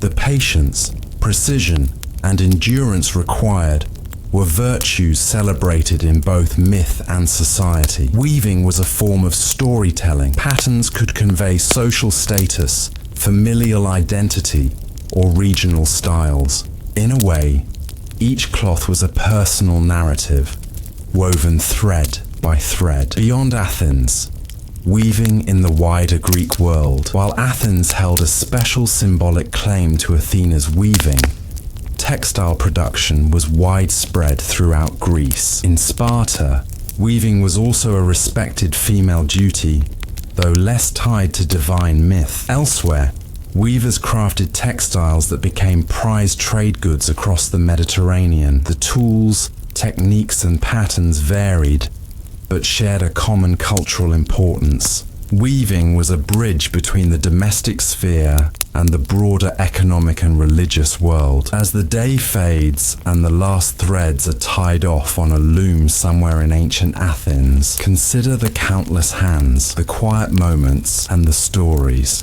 Wrapped in cloth, this simple craft, elevated by myth and ritual, helped weave together the very identity of a civilization, threads of society. Weaving's role in Athens' civic and economic fabric. The loom is never just a tool of craft. It is a device of society. In ancient Athens, the act of weaving threaded itself not only through homes, but through the very structure of the city-state, influencing its economy, politics, and cultural identity. Weaving and the Athenian economy, more than a household. Craft while weaving began in the private domain of women's homes. Its importance extended far beyond. Textiles were one of the most valuable commodities in the ancient Mediterranean, a trade good that connected Athens to distant lands. Athens did not have abundant farmland suitable for growing cotton, so wool was king. Wool was gathered from the city's own sheep or imported from neighboring regions. Skilled weavers transformed raw wool into clothing, sails, blankets, and decorative fabrics, products essential not only for everyday life, but also for trade. Athenian merchants sold these textiles across the Aegean and beyond, weaving the city's influence into far-flung markets.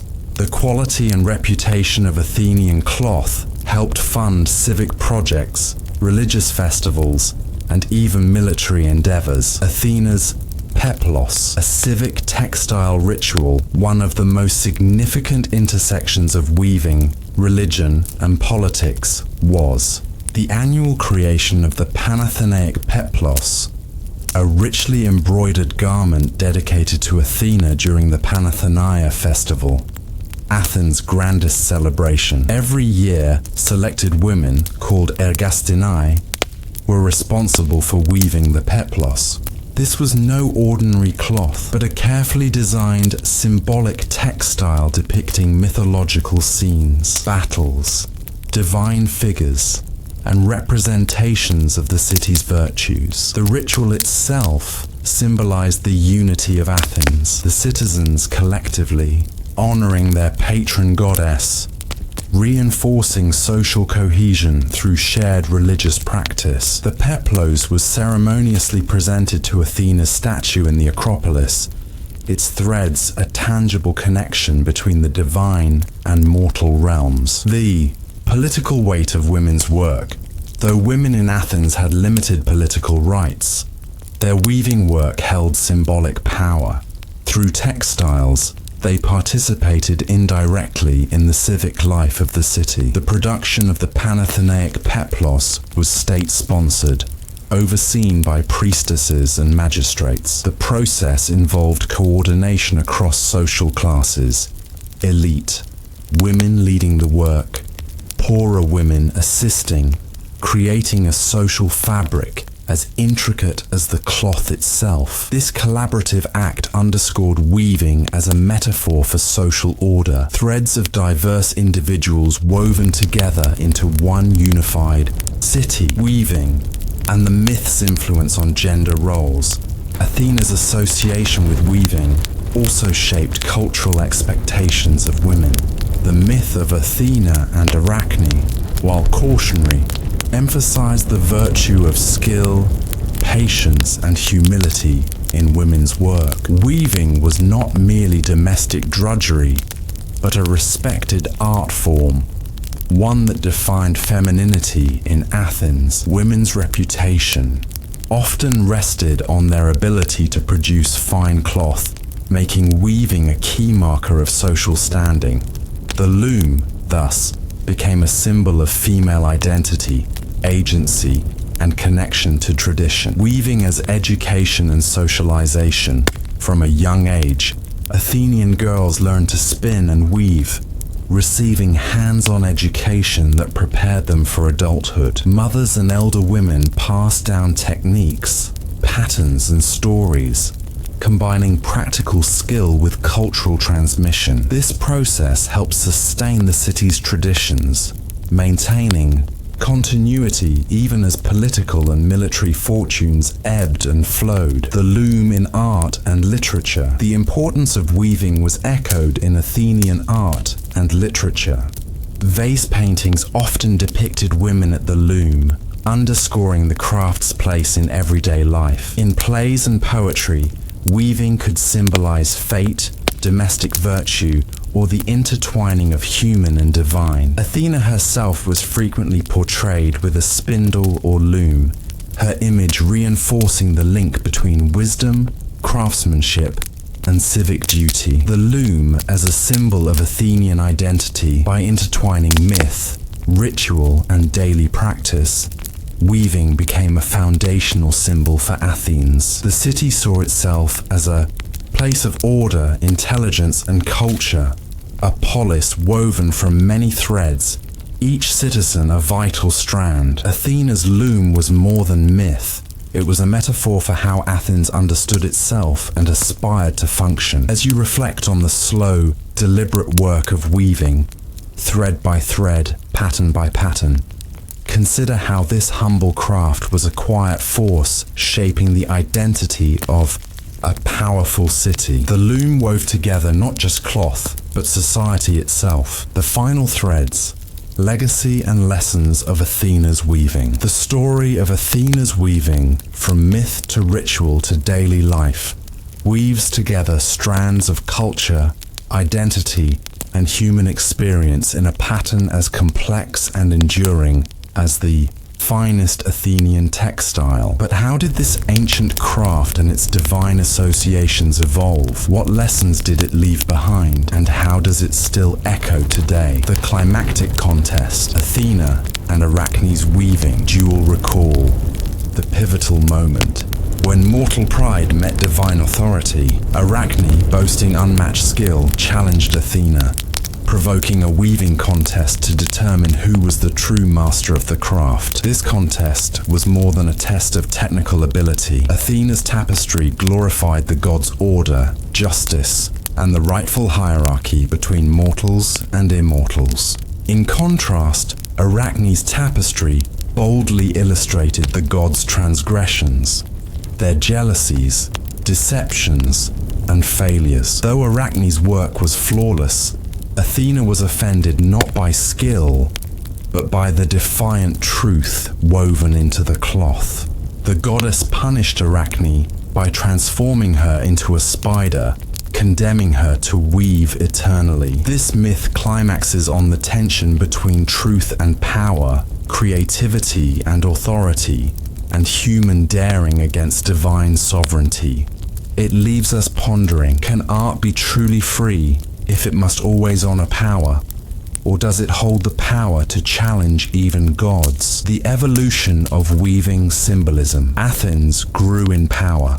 The symbolism of Athena's weaving expanded and shifted. The annual weaving of the Panathenaic peplos, once a simple devotional act, became a grand civic ceremony, symbolizing the unity and pride of the city-state. In later periods, the loom became a metaphor in philosophy and literature for fate and destiny. The fates, or moirai themselves, weaving the threads of mortal lives, controlling the very fabric of existence. The loom's symbolism permeated culture, art, and religion, representing not just craft, but the cosmic order, decline and transformation. Weaving in later Greek and Roman times. With the changing tides of history, weaving practices evolved. The industrialization and expansion of trade introduced new textile techniques, materials, and fashions. The spiritual and civic weight once carried by weaving gradually diminished as societies became more complex and urbanized. Still, the image of Athena at the loom endured as a symbol of wisdom, skill, and the creative spirit. In Roman times, Athena's Greek counterpart Minerva retained similar associations. The myth of Arachne was retold, illustrating continuing fascination with the themes of hubris, artistry, and divine justice, the enduring legacy in modern culture. Though centuries have passed since the looms of ancient Athens clacked beneath the hands of weavers, the echoes of Athena's weaving remain. In literature, art, and popular culture. Weaving and spinning often symbolize female creativity, fate, and the delicate balance between control and chaos. The myth of Athena and Arachne speaks to modern audiences about the complexities of artistic expression, the consequences of challenging authority, and the tension between truth and tradition. Reflections on human resilience and cultural identity. At its core, this story is about human resilience, how a simple craft can embody the values and struggles of a people. Weaving is slow, methodical work requiring patience and precision, qualities that reflect the endurance of Athens itself through war, political upheaval, and cultural change. By elevating weaving to divine status, Athens recognized the importance of everyday human efforts in shaping history. Weaving as a metaphor for life. As you drift towards sleep, consider the loom as a metaphor for your own life. Each thread, each moment, choice, and relationship interlaces with others, forming a fabric unique to you. Like the weavers of ancient Athens, your work may seem humble or unseen, yet it holds the power to create meaning, connection, and legacy. The goddess Athena's loom invites you to appreciate the quiet, strength in patience and craftsmanship, the artistry and persistence, and the beauty woven into the ordinary. The olive tree that changed the world, Athena, and the contest for Athens, a hill, two gods, and a very long debate. It began not with thunder or war, but with a disagreement over real estate. On a rocky outcrop of land jutting into the Aegean Sea, a small and growing community had taken root.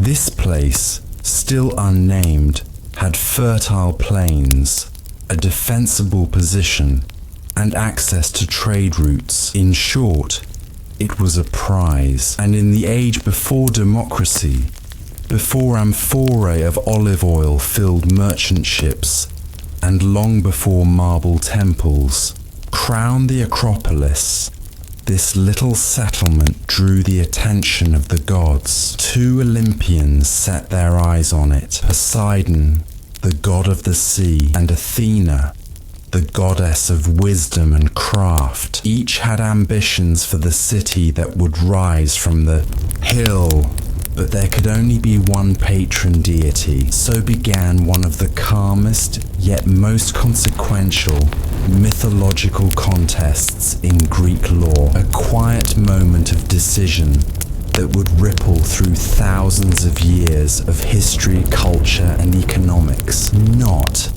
a war, not a romance, not a betrayal, just two gods, a stone hill, and a question: which gift would better serve the city? The contest begins. Gifts of power versus gifts of peace. The gods gathered atop the hill. Poseidon, tempestuous and proud, struck the ground with his trident.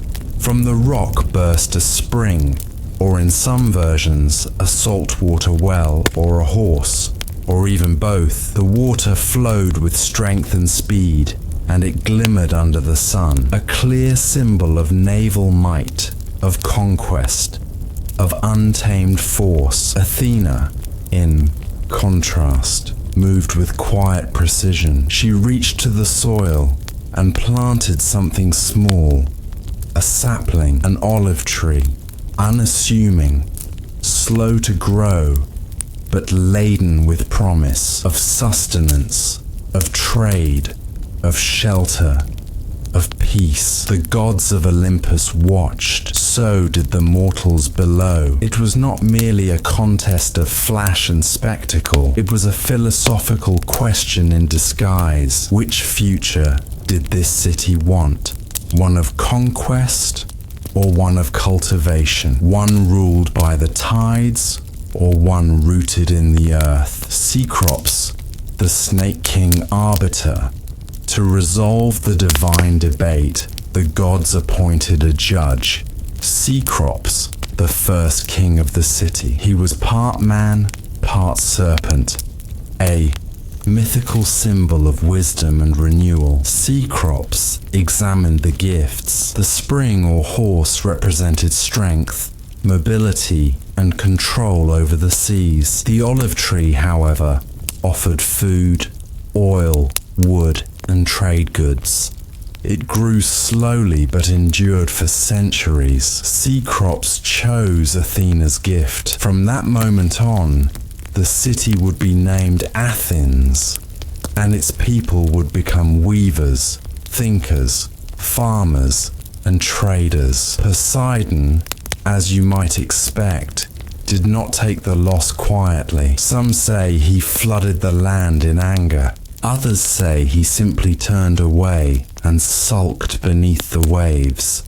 But the decision stood, a gift that kept giving. The olive tree remained, becoming a living symbol at the heart of the city. It was not merely a mythic token, but a real part of daily life. From its fruit came oil that fueled lamps, flavored food, and served as base for perfumes. From its wood came tools and furniture. The olive harvest became a cornerstone of Athenian agriculture, and olive oil one of its most prized exports. Choice of Athena's gift had not just determined a name, it had defined an economy. In choosing the olive tree, Athens had selected a slower path, one that required patience and care, but one that led to stability, growth, and prosperity. Reflections from a stony hill even today. An olive tree stands on the Acropolis, beside the Erechtheian temple. It is said to be descended from the very tree Athena planted. Its roots, like the city's, run deep into stone. When you walk the hill, the story lingers in the dry air. You might not hear thunder, nor see gods dueling in the sky, but you will feel the weight of a quiet decision made. Thousands of years ago, a decision to build rather than to conquer. And in that decision, Athens found its soul. Olive oil and empire. How one tree shaped the life of a city. Introduction: from myth to marketing. The stillness of dawn, just before the sun crests over Mount Hymettus and spills its gold across the pale stone of the Acropolis, you might catch the scent of olive trees. Subtle, dusty, bitter. The city of Athens was not born in a roar of thunder or in the clash of armies. It was born in this quiet scent, in the press of fruit against stone, and in the slow drip of oil into amphorae. In the previous section, we learned how a contest between gods gave birth to a city, and how Athena's gift of an olive tree secured her patronage of Athens. But a gift is not simply symbolic. The olive tree, in all its quiet utility, seeped into every part of the Athenian world, its economy, its culture, its religion, and even its laws. In this section, we will take a slow walk through that world. We will examine how olives were grown, how oil was made, and what role they played in the rituals, sports, and politics of ancient life. We will meet the farmers and slaves who toiled among the groves, the potters who shaped amphorae, the merchants who loaded them onto ships, and the citizens who debated olive laws in the assembly. You will see how Athena's tree became not just sacred, but essential, woven into the very fabric of the city. And as always, we will focus on the small, overlooked details, how amphorae were labeled, what olive presses sounded like, and how oil was stored and measured in drachmas and cotyli. For in those forgotten facts lies the real story. Part 1. Olive cultivation.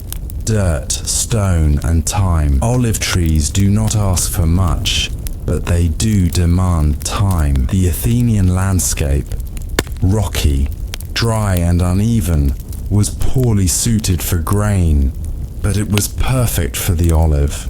With deep roots and gnarled trunks, olive trees could thrive in poor soils and endure long droughts. They were planted in rows along terraced hillsides, carved with care by farmers using simple stone tools and metal hoes. An olive tree would not bear usable fruit for at least 5 years. A full harvest might take 10, but once established, the tree could produce for centuries. Some ancient trees in Greece still live today, bearing witness to millennia. In the countryside outside Athens, especially in Attica, entire hillsides were planted with olives. Wealthier citizens owned large groves, tended by slaves or tenant farmers, but even humble homes might have a few trees, and every Athenian, rich or poor, knew the scent and shade of the olive. Harvesting came in late autumn. Workers knocked olives from the branches with sticks, catching them in nets or gathering them from the ground. Some fruit was eaten whole, salted, fermented, or stored in brine, but most were destined for the press. Part 2. The press and the pour. Making the oil was the real prize. To extract it, the Athenians used heavy stone presses. The process was laborious. Crushing. Olives were first crushed under a millstone or trampled in a basin. The resulting pulp, a dark, bitter mash, was collected into woven baskets. Pressing. The baskets were stacked in a stone press. A wooden beam weighted with stones or a screw mechanism was used to squeeze out the liquid. Settling. The oil, mixed with water and debris, was poured into settling tanks. After a few days, the pure oil floated to the top, where it was skimmed off. Storing. The final oil was stored in amphorae, tall ceramic jars with narrow necks and 2 handles. These were sealed with resin or wax and marked with stamps indicating origin, quality, and date. A high-quality oil was golden, clear, and fragrant. Lesser oils were darker and used for fuel or soap. The noise of the press was part of autumn's soundscape in Attica. The groan of beams, the squelch of pulp, the clink of amphorae. A rural rhythm, steady and slow. Part the third. Olive oil in Athenian life. Olive oil was everywhere. In food, it was used for cooking, flavoring, and preservation. A basic Athenian meal, bread, olives, cheese, and wine, would be seasoned with oil. For the poor, it was a daily necessity. For the rich, a sign of refinement. In hygiene, oil replaced soap. Athenians rubbed it on their skin after exercise or before bathing. At the gymnasium, athletes oiled their bodies and scraped off the mixture with a strigil, a curved bronze scraper. Oil was also used in massage, cosmetics, and perfumery, mixed with herbs and spices. In religion, oil fueled lamps in temples and homes. Sacred olive oil lit altars and burned before statues of the gods. At festivals, oil was offered in libation, poured onto the ground as a gift to chthonic deities. In death, the body of the deceased was anointed with oil before burial, a final preparation for the underworld. Oil was life. Part 4. The Panathenaic amphorae, glory in clay, and oil every 4 years. Athens held the Panathenaic Games, a major festival in honor of Athena. Victors in the games did not receive coins or crowns, but amphorae of sacred olive oil. These Panathenaic amphorae were large black figure vases, about 2 feet tall. One side showed the image of Athena in armor between 2 columns. The other showed the sport, wrestling, chariot racing, or javelin throwing. The jars were filled with oil from Athena's sacred grove, pressed under official supervision. Winning one was a great honor. Some athletes sold the oil, others kept the jars as trophies. The amphorae were not just containers, they were symbols of Athenian identity, propaganda in clay. They said, here is strength, craft, and devotion to Athena. Many of these amphorae survive today, displayed in museums, still bearing the scrawled names of potters and the bold figure of the goddess. Part 5. Olive laws, sacred trees, civic rules. Not all olives were equal.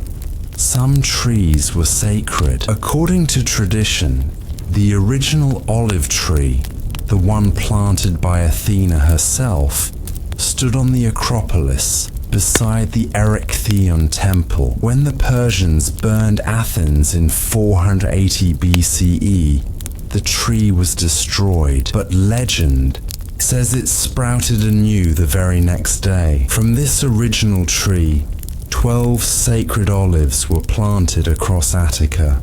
These were state property, protected by law. Damaging or uprooting a sacred tree was a criminal offense, punishable by exile or death. Inspectors known as epimeletae were assigned to monitor the trees, ensuring they were healthy and undisturbed. Even non-sacred olive groves were regulated. Exporting olive oil was allowed, but exporting olives themselves was restricted. This helped protect local agriculture and preserve Athenian control over its most valuable resource. Thus, even in law, Athena's tree extended its roots. Part 6. The olive trade. Oil on the wine-dark sea Athens, by the 5th century BCE, was a trading powerhouse. Her harbours at Piraeus bustled with activity, ships loaded with marble, pottery, and above all, amphorae of olive oil. Oil was traded across the Mediterranean, From Egypt to Italy, from the Black Sea to Iberia, Athenian oil had a reputation for quality. The amphora bore official stamps and often travelled with documents or merchant marks. Olive oil was exchanged for grain, metals, timber, and slaves. It was a key player in the city's economic survival. In a sense, Athena's gift helped feed Athens, not just through the fruit itself, but through the goods it helped secure. The olive tree supported not only bodies, but empire. Part 7. Cultural memory. Olive trees in myth and mind. Even beyond its physical uses, the olive tree lingered in the Athenian imagination. Poets praised it. Philosophers used it in metaphors. Artists carved its branches into decoration. It appeared on coins, temple friezes, and theatre masks. In civic life, it symbolized reason, peace, and continuity. In the Eumenides, by Aeschylus, Athena again plays the peacemaker, resolving blood, feuds and establishing trial by jury. Her olive wreath becomes a symbol of legal order. In Plato's dialogues, olive groves serve as settings for philosophical debate, places of reflection and calm. Even in the mundane act of pruning a branch, an Athenian might feel connected to something older than themselves, a lineage rooted in myth. Part 8. The long shadow of the olive tree. The legacy of Athena's gift stretches far beyond ancient Athens. When Rome adopted the Greek gods, Minerva retained Athena's symbols, among them the olive tree. Olive cultivations spread with the empire, planted wherever Mediterranean sun and rocky soil would allow. In Christian tradition, the olive branch became a symbol of peace.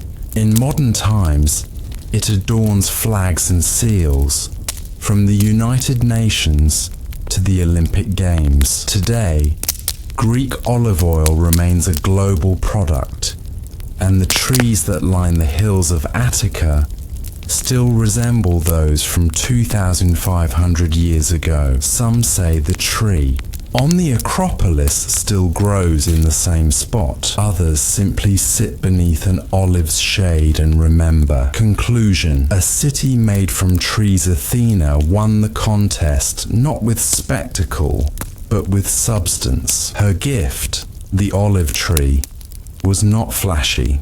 It did not roar or shine, but it endured, and so did Athens. The city's greatness did not come only from philosophers or soldiers. It came from farmers, potters, press workers, and traders, from people who pruned branches, crushed fruit, and sealed amphorae with wax and care, from laws passed in stone buildings and debates held beneath colonnades. The olive tree was not just part of the city, it was the city. And in this quiet, persistent plant, we see the genius of Athena to shape the world not with force, but with foresight. Branches across time, the olive tree after Athens, a quiet legacy in stone and root by. Now the tale is almost complete. From the gods' contest on the Acropolis to the rhythmic press of oil from olives in the countryside, you've wandered through the long story of how a single tree transformed a city. But stories, especially ancient ones, rarely end where they begin. Athena's olive tree was not just a local miracle. It became a cultural export, a piece of myth that traveled across oceans and centuries, branching into philosophy, empire, religion, and even diplomacy. Now, let's take a final quiet walk through that legacy. Through the slow passage of time, we'll trace how the olive tree slipped from sacred myth into symbolic meaning and yet never quite lost its original grounding in the soil. Part 1. Philosophy. Beneath the trees, olive groves were not just agricultural sites, they were also intellectual ones. In the centuries following Athens' golden age, olive-shaded gardens became places of study where thinkers gathered and spoke about justice, virtue, and the shape of the universe. Plato's Academy, one of the earliest institutions of higher learning, was founded in a grove just outside Athens, known as the Academia. This sacred space had been dedicated to Athena centuries earlier. It was filled with olive trees and shaded walkways, and it bore the calm air of something deliberately set apart from the city's noise. Philosophy in the ancient world was not limited to indoor lecture halls or cold stone rooms. It was a practice, embedded in nature, observed under the rustle of olive branches, amid the slow drifting scent of fruit ripening in the sun. In this sense, Athena's tree was not just a source of oil or a symbol of peace. It was a witness to thought itself. It is telling that both Plato and Aristotle often used plant metaphors in their teachings. The idea of slow growth, deep roots, and quiet endurance reflected how they saw knowledge, not as conquest, but cultivation. Part 2. From Greece to Rome, the olive takes root.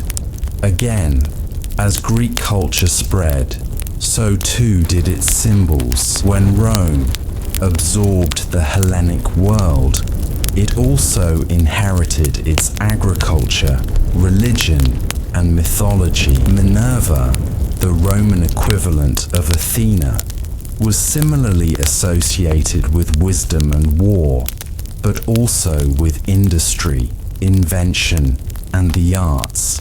Roman soldiers, settlers, and administrators carried olive cuttings and amphorae to every corner of the empire, from Gaul to Judea, from Hispania to North Africa. They brought not just the plant, but the entire infrastructure around it: oil presses, amphora standards, land ordinances, and religious associations. Olive oil became a staple of the Roman diet, military logistics, and trade economy. It was issued as a ration to soldiers, used in public baths, and taxed under imperial administration. The olive tree, once a gift of a Greek goddess, became part of the Roman civilizational package, one of the tools with which empire was built and sustained. Yet, amid the expansion, the original symbolic associations remained.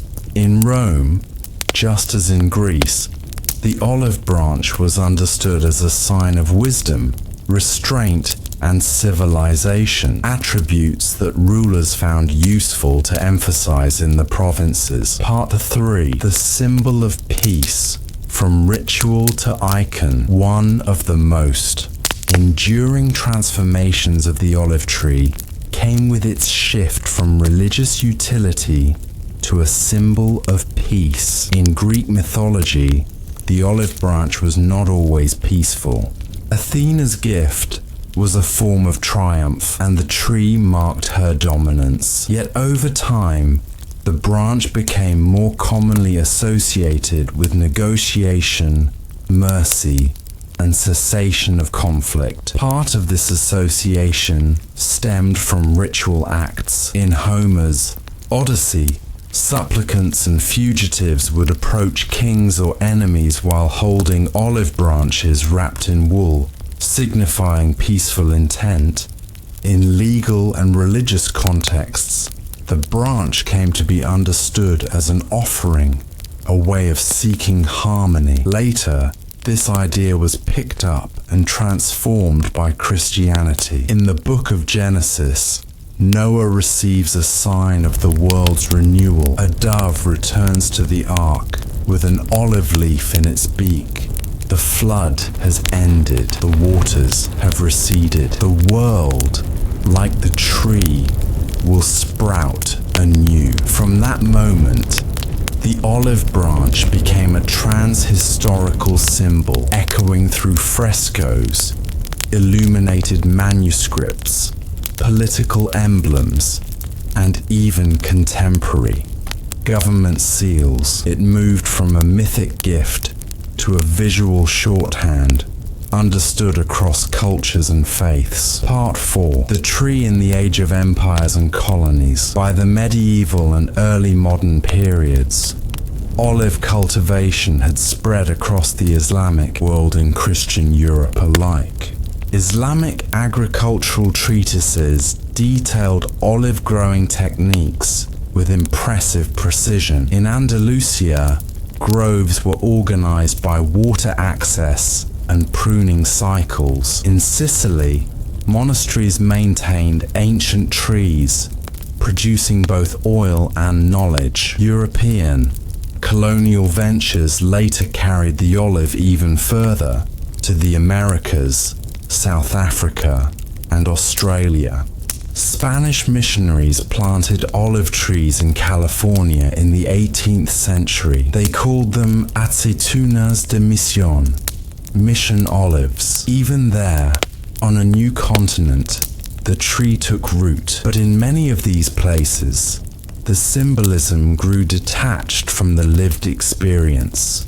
For many Americans or Northern Europeans, the olive branch became an image more than a reality, a symbol glimpsed on coins or emblems, rarely touched or tasted. Still, the tree endured. It always does. Part 5. Olive trees in modern memory in Greece.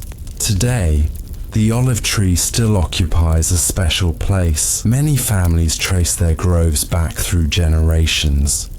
Some claim descent from trees that are hundreds of years old. These are not mere crops. They are companions, family members, monuments. In times of hardship, as during World War II or economic crises, olive oil became not just a commodity, but a lifeline. It could be traded, eaten, stored. It connected people to the land and to one another. And for visitors to Athens, the olive tree on the Acropolis still draws quiet attention. Tour guides point it out. Nestled near the Erechtheion, its gnarled trunk crooked like an old elbow. Whether it is the tree or a descendant planted later, no one can say, but its presence is not questioned. Children in Greek schools learn the myth of Athena and Poseidon not as distant legend, but as foundational memory. The olive tree remains a point of origin. Even today, Greek passports feature an olive branch in their design. Part 6. What Athena's gift still teaches. Now, after all this history, what do we make of Athena's gift? In one reading, it's a story about foresight. While Poseidon offered a dramatic spectacle, a salt spring and a war horse, Athena offered something slow, useful, and enduring. The Athenians chose not power, but patience. In another reading, the story is about what civilizations actually need. Not just weapons or walls, but systems of sustenance, agriculture, trade, law, thought. The olive tree, in all its silence, represents those structures. It is the infrastructure of survival. In Still Another Light, the story is about relationship between people and land, between myth and memory.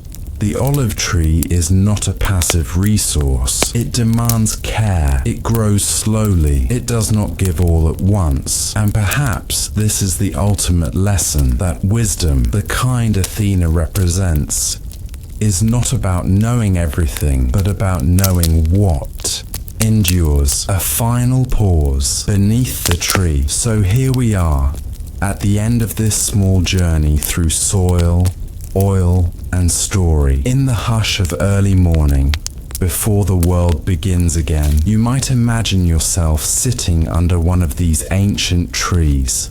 The bark is rough beneath your palm, the leaves whisper in the breeze. Somewhere nearby, a press creaks, an amphora tips, a grocer sweeps his stall, and behind it all, the quiet shape of Athena watching, not with a sword, but with a hand gently resting on the shoulder of a city she helped shape. She offered not a kingdom, but a tree, and the city wisely said yes.